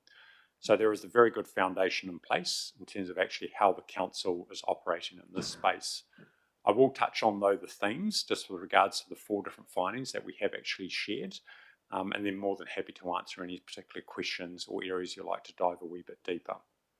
So the first finding just relates to, it's actually finding 4. It's just in regards to actually just making sure that our existing documentation that describes how we want to operate, this is actually a fair and accurate reflection of what we're doing today. We did find some documentation as a wee bit out of date, sort of like several years old, and we did not see that that's actually creating any issues. In fact, the team were highly aware of it, so it's not as though that's cascading into the team not doing things that they should be doing or doing things that they should not be doing. But just from a good governance and a good management perspective, we feel as though it would be important just to update that documentation and make sure that it's a fair reflection that describes what we do, how we do it, and why that's important as well. The second finding relates to efficiency, and that's in regards to the team do a lot of work, including the annual review around actually how well do we believe we're actually delivering our environmental regulation roles and responsibilities. How do we sort of compare to others? What are some of the improvement opportunities? And how do we sort of build those into our ways of working? So there's a lot of good thinking that actually occurs in that space, and you can see it discussed amongst the team, but we think there'll be some benefit to actually sort of capturing that, recording it on paper as well. It certainly can provide some good visibility to senior leaders and councillors as well to actually sort of demonstrate that continual focus and improvement as well. We've also touched on the ozone system, which is the key system that the team are actually using. The team are highly aware that it's got some great capability, but also some challenges as well. So often we find information has to be extracted, worked on outside of the system, put back into the system, and that's causing a wee bit of extra headwind than one would actually expect from a modern system. But that's reflected that council are currently going to market looking for a new replacement as well. Our third finding actually relates to you as individuals and your important role as councillors. Where at the moment there is reporting in place around actually how is the council meeting its environmental regulation responsibilities. Also talking about different things like compliance activities, enforcement and the like as well.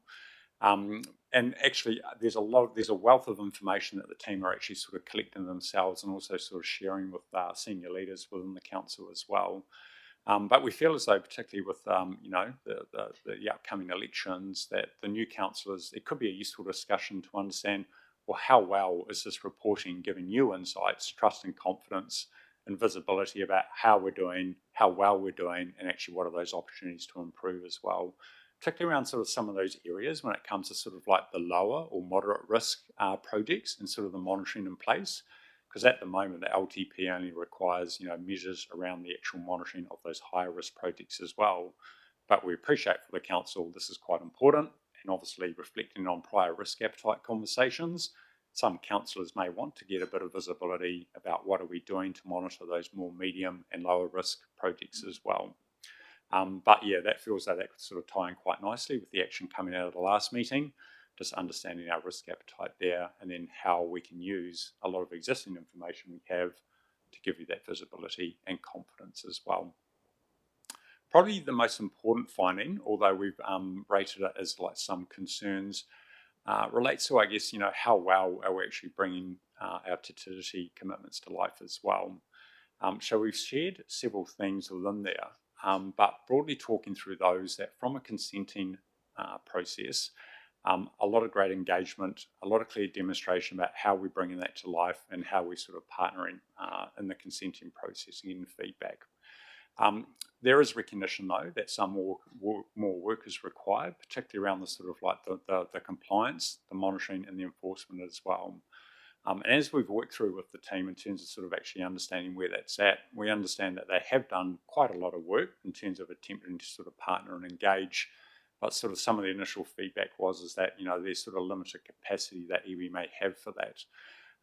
Now, on one hand, we sort of appreciate that as well, right? But we also recognise that it's a system and it's an approach, right, that may not be familiar with a lot of people. So rather than sort of using that as the default rationale that we've tried and we can't do much more, we think that there is an opportunity to think about how you can actually sort of do that differently to actually sort of promote and support that engagement as well.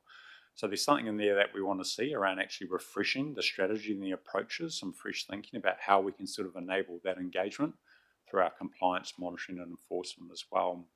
But also some important enablers, like a lot of the Te Tiriti training at the moment is actually sort of voluntary. And as we talk through to people, they can sort of point to sort of the processes and sort of the requirements. But we felt as though that more reflects kind of like an awareness of where I could actually go to if I did need to do it, as opposed to sort of like an inbuilt clear knowledge of actually what are these commitments, what does that mean to my role, how do I bring these to life as well. But happy to take any sort of questions or comments that you may have on the report or any of our observations. Thank you, Vaughan. Questions? Chris? Thank you. I note in the report you comment about the using AI that some councils are doing. Do you see that as having a significant change in the processes, because we're getting quicker changes at government level and the things we're having to comply to in that, and AI gives us the ability to look at applications, look at the consenting things we're doing and to compare them with what the standard is, sort of thing. So can you comment on the implications there, because I would have thought that that would be a big aid to the efficiency and effectiveness of our consenting in that? Yeah. So my view, or our view, is that it will evolve over time, right? So AI companies will tell you that it's the most amazing technology and all you need to do is deploy it today and you take half the effort and deliver twice as quickly.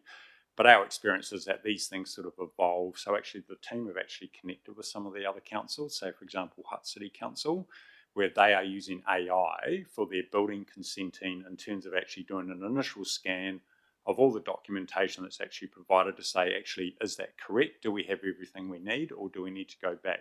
And that's sort of saving someone 2 hours in application rather than sort of having to do it manually. So our advice around AI is that, look, see it as like an incremental technology, even though it's been spoken about a fundamental one. It's going to improve, but just be smart in terms of actually understanding the processes you should apply it to. And do not lose the professional skepticism, because there are many examples where AI is coming up with things that it thinks you may want to hear, as opposed to actually, is that sort of generally the case? So it's just remaining skeptical as opposed to full reliance as well. So I would see that more as a strategy as opposed to actually one initiative we do in the next 6 months and then we're there. Ross. So I was one of the people around this table that was very keen for you to conduct this assurance audit. And, on the whole, the findings are really positive. So I don't want to try to find problems that don't exist.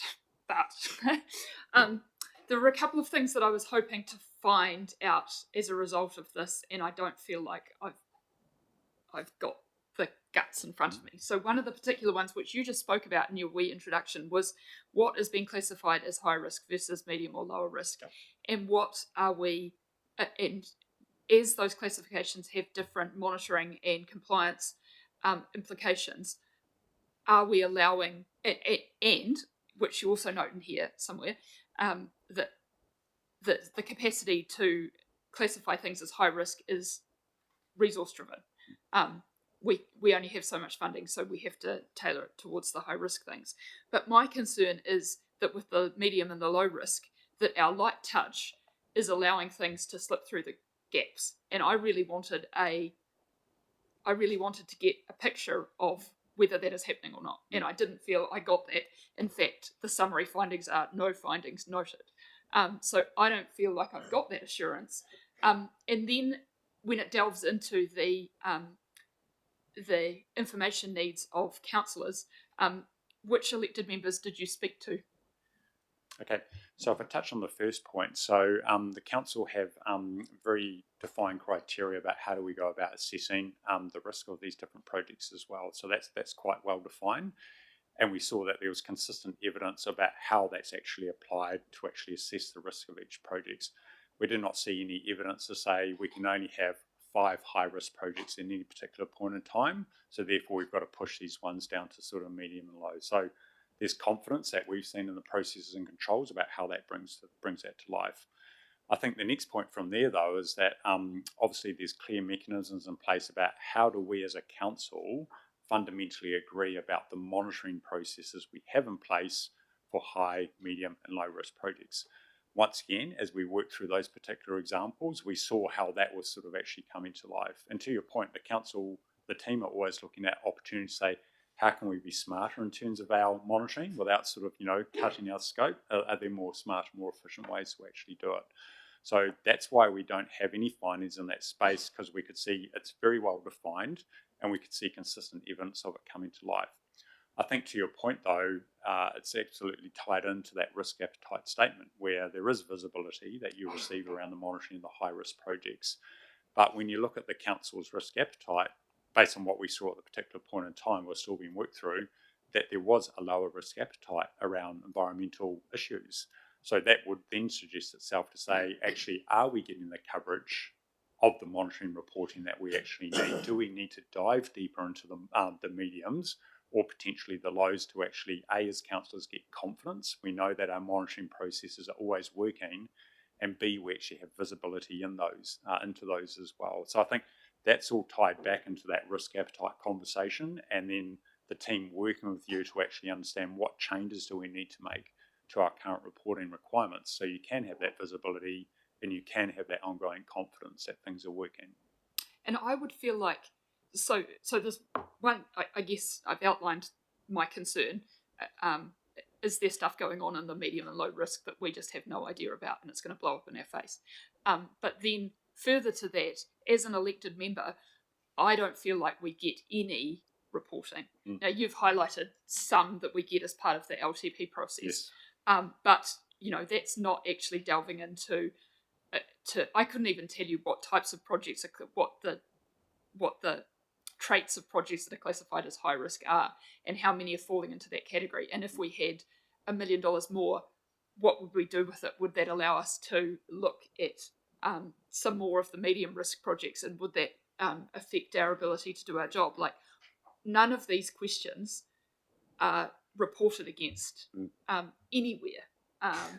Which, Ros, if I may, is why the recommendation, or the third area of the recommendation around that, which is what reporting should exist for future councils, is so important. And in a sense, one of the drivers of this review was actually that sort of opaqueness about information. So I think it's really important that the recommendation around what is reported is picked up and acted on, because it's at the heart of why this review was initiated anyway.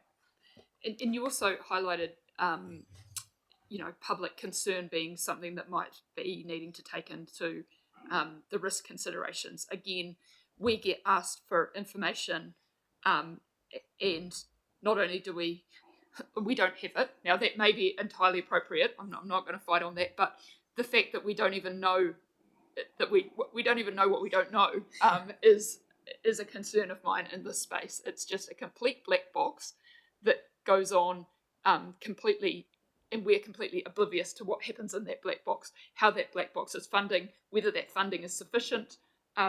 Everything regarding that black box is we can't see. So we need to get across it in a governance capacity that's appropriate to the nature of the decisions being made, but that allows us to do our job, and we don't have that at the moment.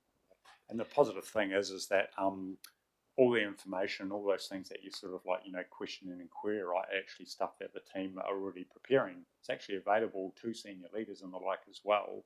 So our view is actually it's not that much of a natural extension to sort of share that with you. It's not as though that data or the information is not being collected. It's all there. It's just, does that actually align to what you need visibility of? I'll just quickly say something. Oh, sorry. No. Go ahead. So I thank you for this. It's actually quite informative, but I agree with Councillor Colley. It is a bit of a black hole in an area for improvement, in my humble opinion. One of the questions I have is, we've talked about this at the Reti Committee, Nigel, in the past, about how we operationalise the mahi that we do in terms of our treaty responsibilities. And some of the conversations that we've had in the past, which I can't really see reflected in here, is how we do our business and the enormous compliance costs that we put on iwi, who are down here doing consenting when we really need them at the design table for what's happening. And I just don't see that reflected in here. And while iwi are generally happy with Greater Wellington Regional Council, amongst other councils, that's great, right? But that's great because they're getting this really defined, scoped service from us. At the same time, they're saying, how do we get to the design table at a high level around your LTP plan? And this is something that I think we as councillors want to have a conversation about in terms of how we operationalise that. Where would something like that sit in this important report? Yeah, so with that, we have alluded to it. So it's that whole of life process. So yes, you've got the consenting, and consenting is so initiating the consent, but it's when we get to the later stages in compliance monitoring and enforcement, what role do they play there? Because we want it enduring, and we want them to, we want that rangatiratanga to be enabled throughout the process. And so what we can control in council is our processes and the design of those processes. So I would expect to see, mana whenua being involved in those conversations to, one, explain where are we interested in, where do we want to play, and what does our role look like, and then, yeah, what's possible. That's where I'd see that participation and design process. That is a question we've asked ourselves as a council, actually, and as a tiriti komite. Yeah. I think, another thing, I think there's opportunity. So everyone's required to do the Te Whāraki implementation plan. So I think each of those leaders need to sit down, should sit down with their team and start planning that. It's what are we going to commit to? What can we commit to for this year? Sort of this year and out to 5 years. I think there's opportunity there. When I looked at this particular group, so EREG, it was high level and it didn't give me comfort. It was still in the early phases of, going to improve capability, but we want to do a gear shift to actually bring it to life, bring that active partnership to life, and bring that participation to life, because at the moment it's still evolving. Fatima, I got the sense you were looking to say something. Thank you, councillors. I think I'll start with the reporting request. I just wanted to say this audit has really helped us as well to give assurance about our regulatory role and how we are implementing our regulatory role. So thank you for this committee for initiating it, and we really appreciate the review and we accept the findings for improvement as well. I think one of the key findings about how we stay connected with council has been really useful for us in terms of consideration. I just wanted to remind the committee that we have updated the Environment Committee. That was where we usually bring our reporting into in terms of our CME metrics and our consenting metrics. So in May 2024, we had talked to the Environment Committee about our compliance monitoring and enforcement policy, including talking them through the risk framework that we use in CME as well. We discussed how we resource it, how we do compliance across the CME framework, and we discuss with the committee about their level of engagement in that as well. We then go obviously and implement the policy, and that is sort of the underpinning way of how we implement our CME activities. I think we can do better to report on that more frequently, and one of the things that we have done that over the last 6 months actually is implemented a reporting framework out to the region actually with all our partners, indicating what our regulatory work has been, both in the policy space and in the CME space. I've included the councillors in that reporting now, and that will be available to you every quarter as well, just to indicate what are the activities happening around the region, what are the key incidents that are happening, what are the consenting pieces that are happening, and so on as well. We also table in the CME metrics report presented by the Regional Councils Collective every November with the Environment Committee as well. That covers how us as a regional council performs alongside other regional councils in terms of monitoring, enforcement, and incident response as well. And it also covers the resourcing that we put into that space too. So those are some of the reporting mechanisms we have had in place, but of course we can do more.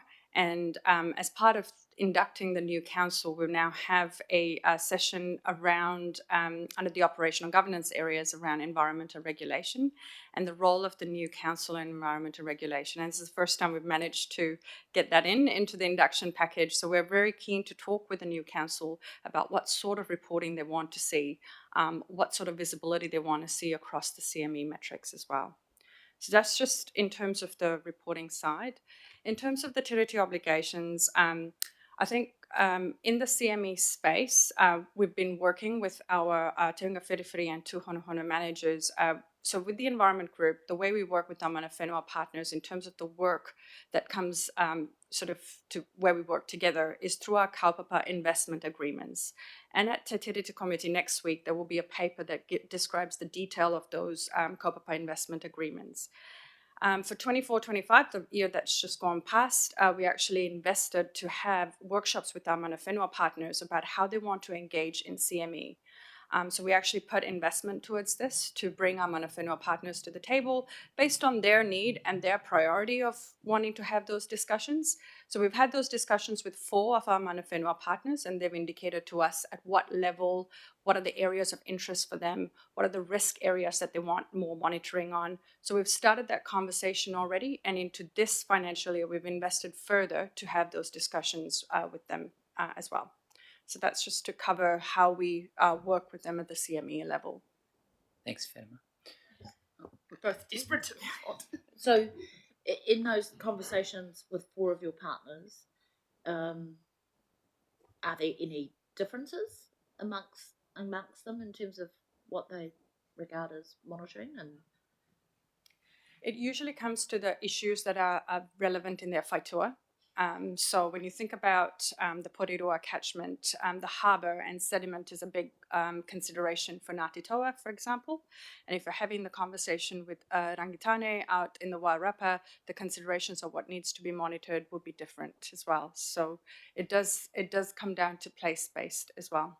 Okay, so is there ever any opportunity for those iwi Māori partners to come together and think about the relationships between all of those priorities or risks that they're monitoring?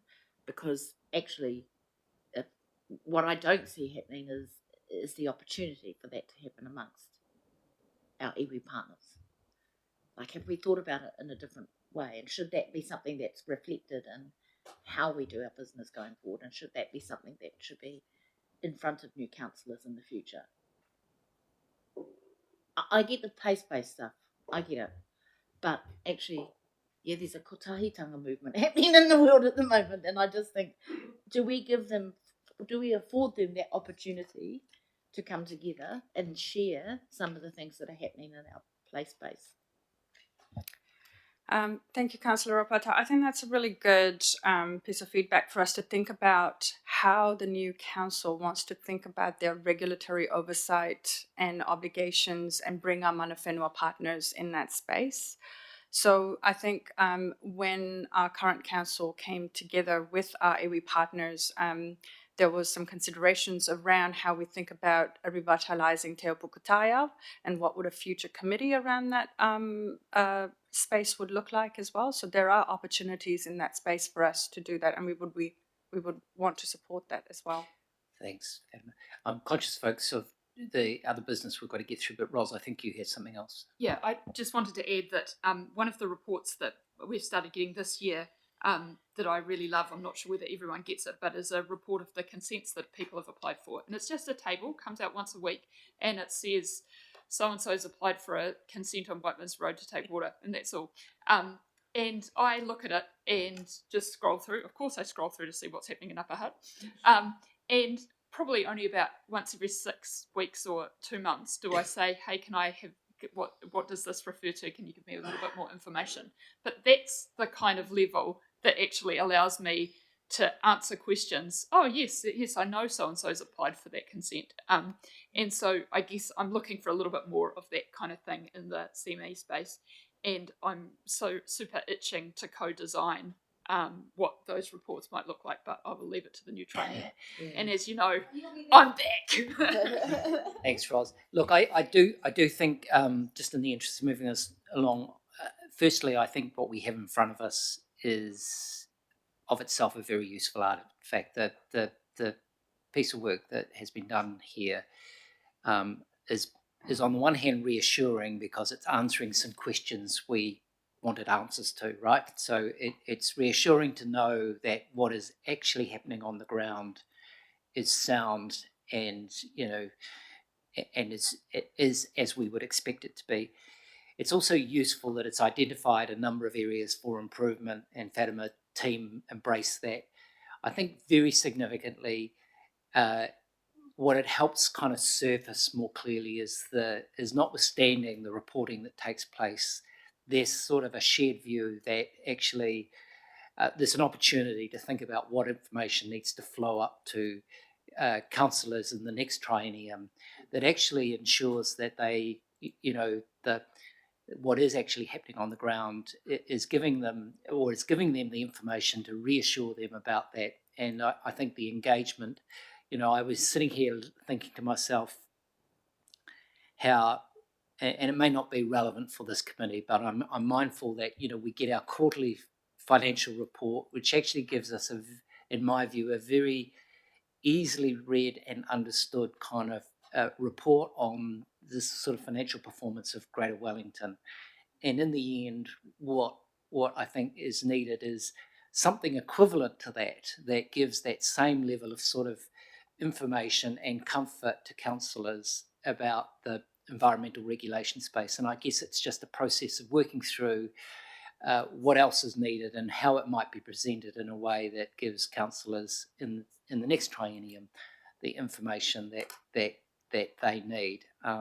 So I think it's a very, very helpful kind of report, and the actions that flow from it will mean that what happens in the next triennium will actually give surface for councillors what they need. So thank you for your work in this, Vaughan. It's been very helpful, and it clearly sets a platform for some building on what is already clearly a solid base. Thank you.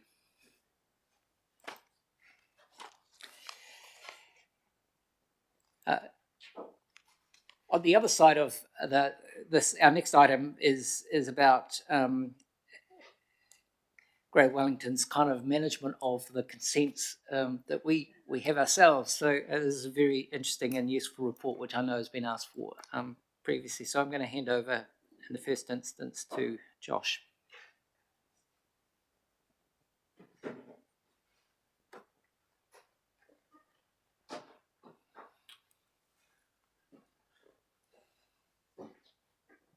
Hello, I'll just introduce myself and then let the team introduce themselves. So my name is Jackie Cox. I'm the Manager of Infrastructure Assets and Support, so I have accountability for the consenting side of delivery. And I'll just let Josh and Robbie introduce themselves, and then Josh will talk to the report. Kia ora koutou. So yeah, I'm Josh Pepperell. I'm the Team Leader Consents Management within delivery. Just hand over to Robbie. Kia ora koutou. Robbie Woods-Takawinga, Project Manager for Riverlink. Josh. Cool. So yeah, no, thank you. I'll be taking the paper as read, but thought it might be helpful just to highlight some of the key points. So obviously the report focused on delivery held consents within the environment group, essentially from the last FRAC report that was done in 2023. It was a bit of an update on compliance, performance, and improvements that have been made since the last assessment. It's probably important to highlight too that the last report was led by Environment Regulation. Obviously now with the consents management team up and running, we led it from a delivery perspective, so the lens of the report might be, as you would have seen, would have been slightly different, but also parts that were the same. Also just wanted to highlight that obviously while Riverlinks sit adjacent to delivery, we included all their consents and compliance performance for completeness. And I've got obviously Robbie here to assist in answering any questions related to the Riverlink aspects of the report. So as you would have seen, overall compliance performance for monitored consents has been very strong in the period since the last report. So yeah, 8 of those 10 low risk non-compliances were technical or administrative in nature.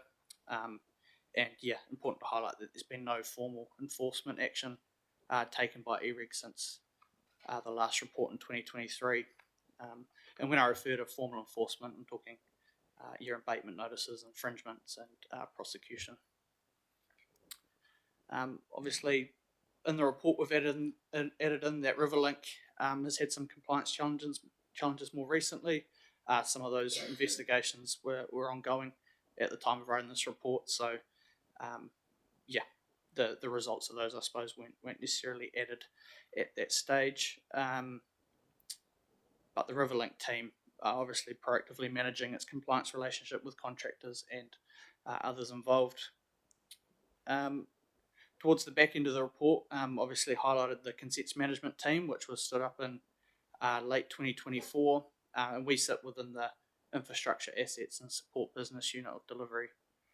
And our team's essentially a response to, the increasing complex regulatory environment, and being able to assist delivery right across all the different functions that are within delivery. You've obviously got your flood operations, but also your parks, environment restoration. There are a lot of different functions that we're able to support. So our team, one of the core roles essentially is preparing consenting strategies, managing consent applications, compliance, and obviously reporting. This includes preparing the implementation of the new consents management system, which we're able to give a little bit of detail on while not begin implementation yet. I was able to sort of highlight some of the key functions of that system that we're looking to have up and running very soon. But essentially, it will centralise all the consents that delivery hold, which were highlighted in that attachment spreadsheet. And it will just strengthen our reporting right across the board, which for these instances will only improve our process around doing so. And then obviously just touching on the final part of the code of practice and its implementation more recently across the whole region. Obviously it's well ingrained within the Te Awa Kairangi and Wainuiomata global river management consents, but it's actually been rolled out right across the region to lift standard and practice regardless of where those consents are at. Our team spreads right across those different functions, and helps delivery understand the code and operate in accordance with it. But happy to take any questions. Questions? Sorry. So I think, first of all, a genuine question is I'm a little bit confused as to what I'm seeing here.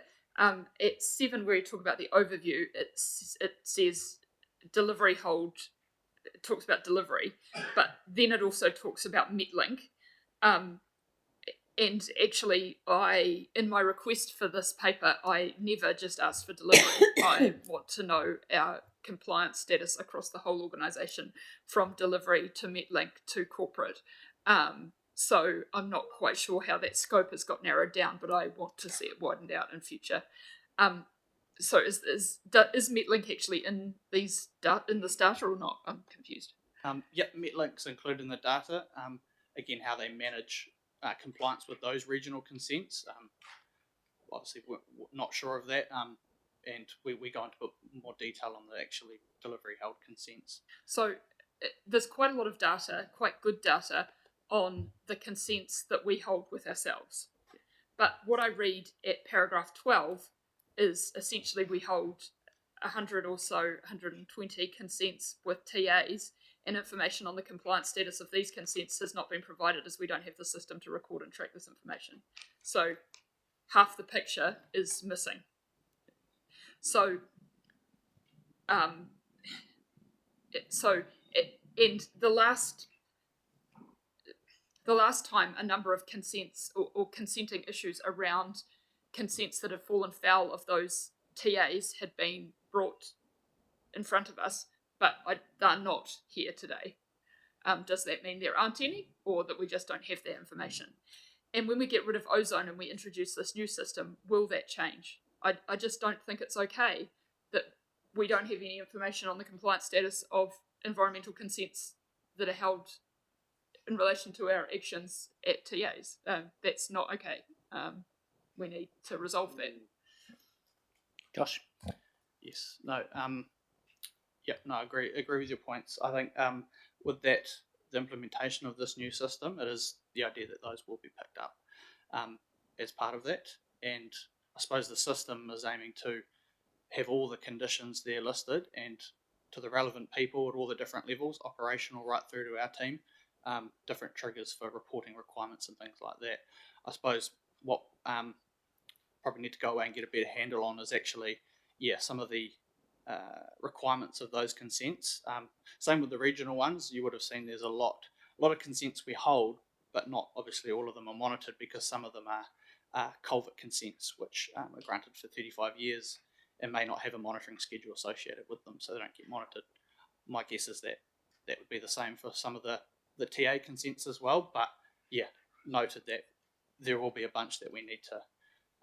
Because some of those Riverlink consent, or I don't want to use the word breaches, issues, must be to do with TAs, because you've got 7 poor or serious non-consents, but then in that table of GW, you've only got 1 moderate or non-consent. So there's just a complete mismatch as to the information we've got here. Some of it refers to consents to do with TAs, others doesn't. It's really messy, and we need to sort this out. Josh, before you answer that, I think Jack, is it?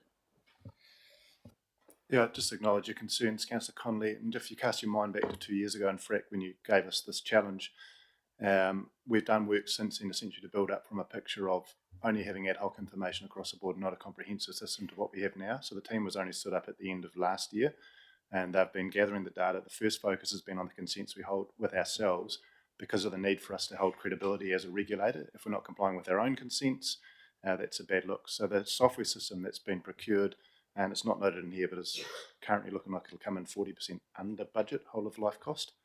That is designed to also look at all of the other consents we hold with TAs and also with non-consenting authorities such as Department of Conservation or Fish and Game. So the point is to be able to, in the end, have a comprehensive look at that. And we acknowledge that the delays will be frustrating, but we are progressively working our way through. So it's a work in progress, so it'll come later. Yep. I guess I'm feeling really comfortable now with where we are with our own Greater Wellington consents. So, we've made progress over this 3-year period. Where we are with the TA consents is still a bit of a mystery. Are there any, other than the Riverlink consents, which you have raised, though I note that there's no mention of the asbestos issue in this report that we were notified of at the Te Awa Kainangi Committee. Are there any non-compliance with those TAs consents that we should be made aware of? No, I'm not aware of any non-compliances, no. And if I can just clarify that your last point you made, sorry, I didn't probably make it clear enough in the figures. The full compliance, low risk non-compliance, that data is based on concluded compliance assessments. So the Riverlink non-compliances are ongoing investigations. Yep. Okay, so I think from what I'm hearing is that in the next triennium, once this new system is in place, we'll be able to see the full picture. Can I just ask, are there any other questions from councillors on this report? If not, can I acknowledge kind of the progress that, as Ros has reflected, the progress that has been made to this point. So thank you for that, and we'll look forward to kind of future reports which will sort of have the fuller picture, including the TAs, the consents held by TAs. So thank you for your work on this. That brings us, Julie, to health and safety.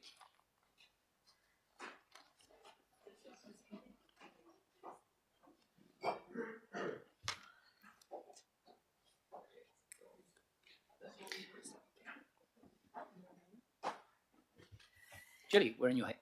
Kia ora koutou. Happy to take the paper as read and answer any questions. Ross. Your graphs are missing some numbers, so they are in my diligent anyway. I don't know whether anyone else's diligence, but they're just bars and pies with no. Oh, that's interesting because on the printed out version from the agenda papers, they're all there. It's all there. So not quite sure. The mystery of colourful not squares, but no info. Not you quite you get the proportions though. Hopefully not too much red. So maybe if you could just recirculate with the actual numbers in there, we'll be able to. My only question is just around batteries. So you make a point that due to a large number of e-powered e-bikes and scooters, you're going to look at charging and storage of batteries at Cuba Street, which is awesome. I just wanted to raise that I think that probably needs to be expanded beyond Cuba Street and beyond just so everything increasingly a lot of things have batteries that didn't used to have batteries, so the needs for us to have good battery charging and battery storage just across the board needs to be looked at, I think. We've already looked a little bit about this in the Metlink space with bus batteries, but everything has a battery now and we need to be safe with that. So to answer your question, yes, we are looking across the board, both for our battery operated equipment that we use, plus the e-bikes which are stored in all our facilities. It's just we have by far the largest number of e-bikes and increasing number of e-bikes and scooters being stored here at Cuba. We don't have sufficient charging points at the moment, so when things are in multi-boxes and extension cords, it increases the risk. And also the capacity of the batteries is increasing, which means any thermal runway would be greater if that was to internally combust. Thank you. All right, look, if there's nothing else, thank you, Julie. I'm told this is the last time you're going to appear before FRAC as you're retiring. Oh, it is. Don't get me going. So, well, you go.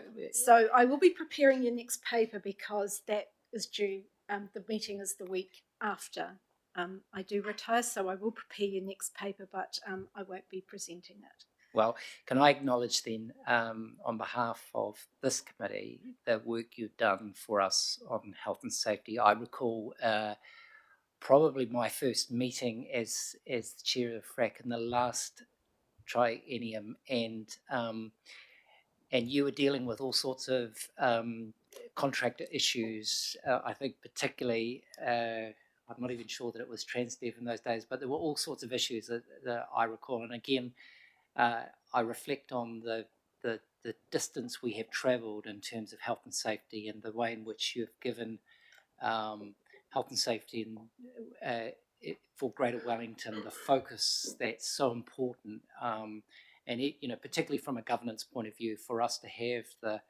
the information and assurance about what is actually being done to ensure that our people and those who work as contractors for us or at arm's length are doing so in accordance with a healthy, safe environment. And so you are due a great deal of credit for the work you've done on behalf of Greater Wellington and for this committee to ensure that we are doing what we should be doing in the health and safety space. So thank you for all of that work. Thank you. Appreciate that feedback, Martin. Thank you. Grant, your turn.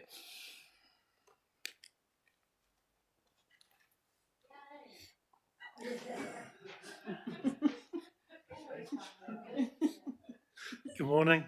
I'll take the report as read. I've just got a couple of verbals. I understand in the June Environment Committee meeting, the Guardians of Powhatan Nui Inlet raised concern about vessel speed there. I believe I spoke to that at the previous one after meetings with the Parramatta Residents Association. I suspect it's the same message going round. We're putting some new signage up in a couple of the launching points and a couple of extra 5-knot buoys out for the summer. So we'll be just carrying on with our education and enforcement and see how that one goes. Update to there, you may have noticed the Aotearoa finished sailing yesterday. Got a little bit of media. Kaiarahi has made it back from Singapore after her refit, and most of them aren't sailing this afternoon because of weather.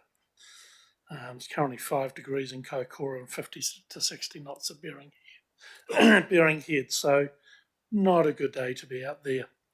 What else in there? There's mention in the report of Centreport looking at different tracks for deep draft shipping. Last week I attended the Smart Ship Simulator with them running through different scenarios there and also looking at making the most of the movement of the Falcon Shoal pile. So that was really useful to actually run through it rather than looking at it on a piece of paper. So that work's progressing. Falcon Shoal pile will be going in where the weather permits. It was going to be today. What is the Falcon Shoal pile? Sorry, what or where? What? What? Ah, okay. Off just east of Scorching Bay, there is a navigation marker marking some shallow water in the harbour. Traditionally, ships going out have altered course around it. That's caused a bit of a issue with some of the cruise ships who don't like how close they get to the inbound shipping. And in a review we had a couple of years ago, someone said, well, why don't we move the pile? Which is an incredibly simple idea, but one that we never looked at because it had been there for the last 40 years. Year and a half ago, we did a little bit of dredging in association with Centreport to lay the groundwork with that, and we're going to put in a new pile about 300 metres to the west. Once that's all sorted, which hopefully will be in the next month or so, we'll remove the old one, and that's going to allow us to create greater separation between inward and outward ships. It's going to take out one course alteration, which is one of the places where things can go wrong.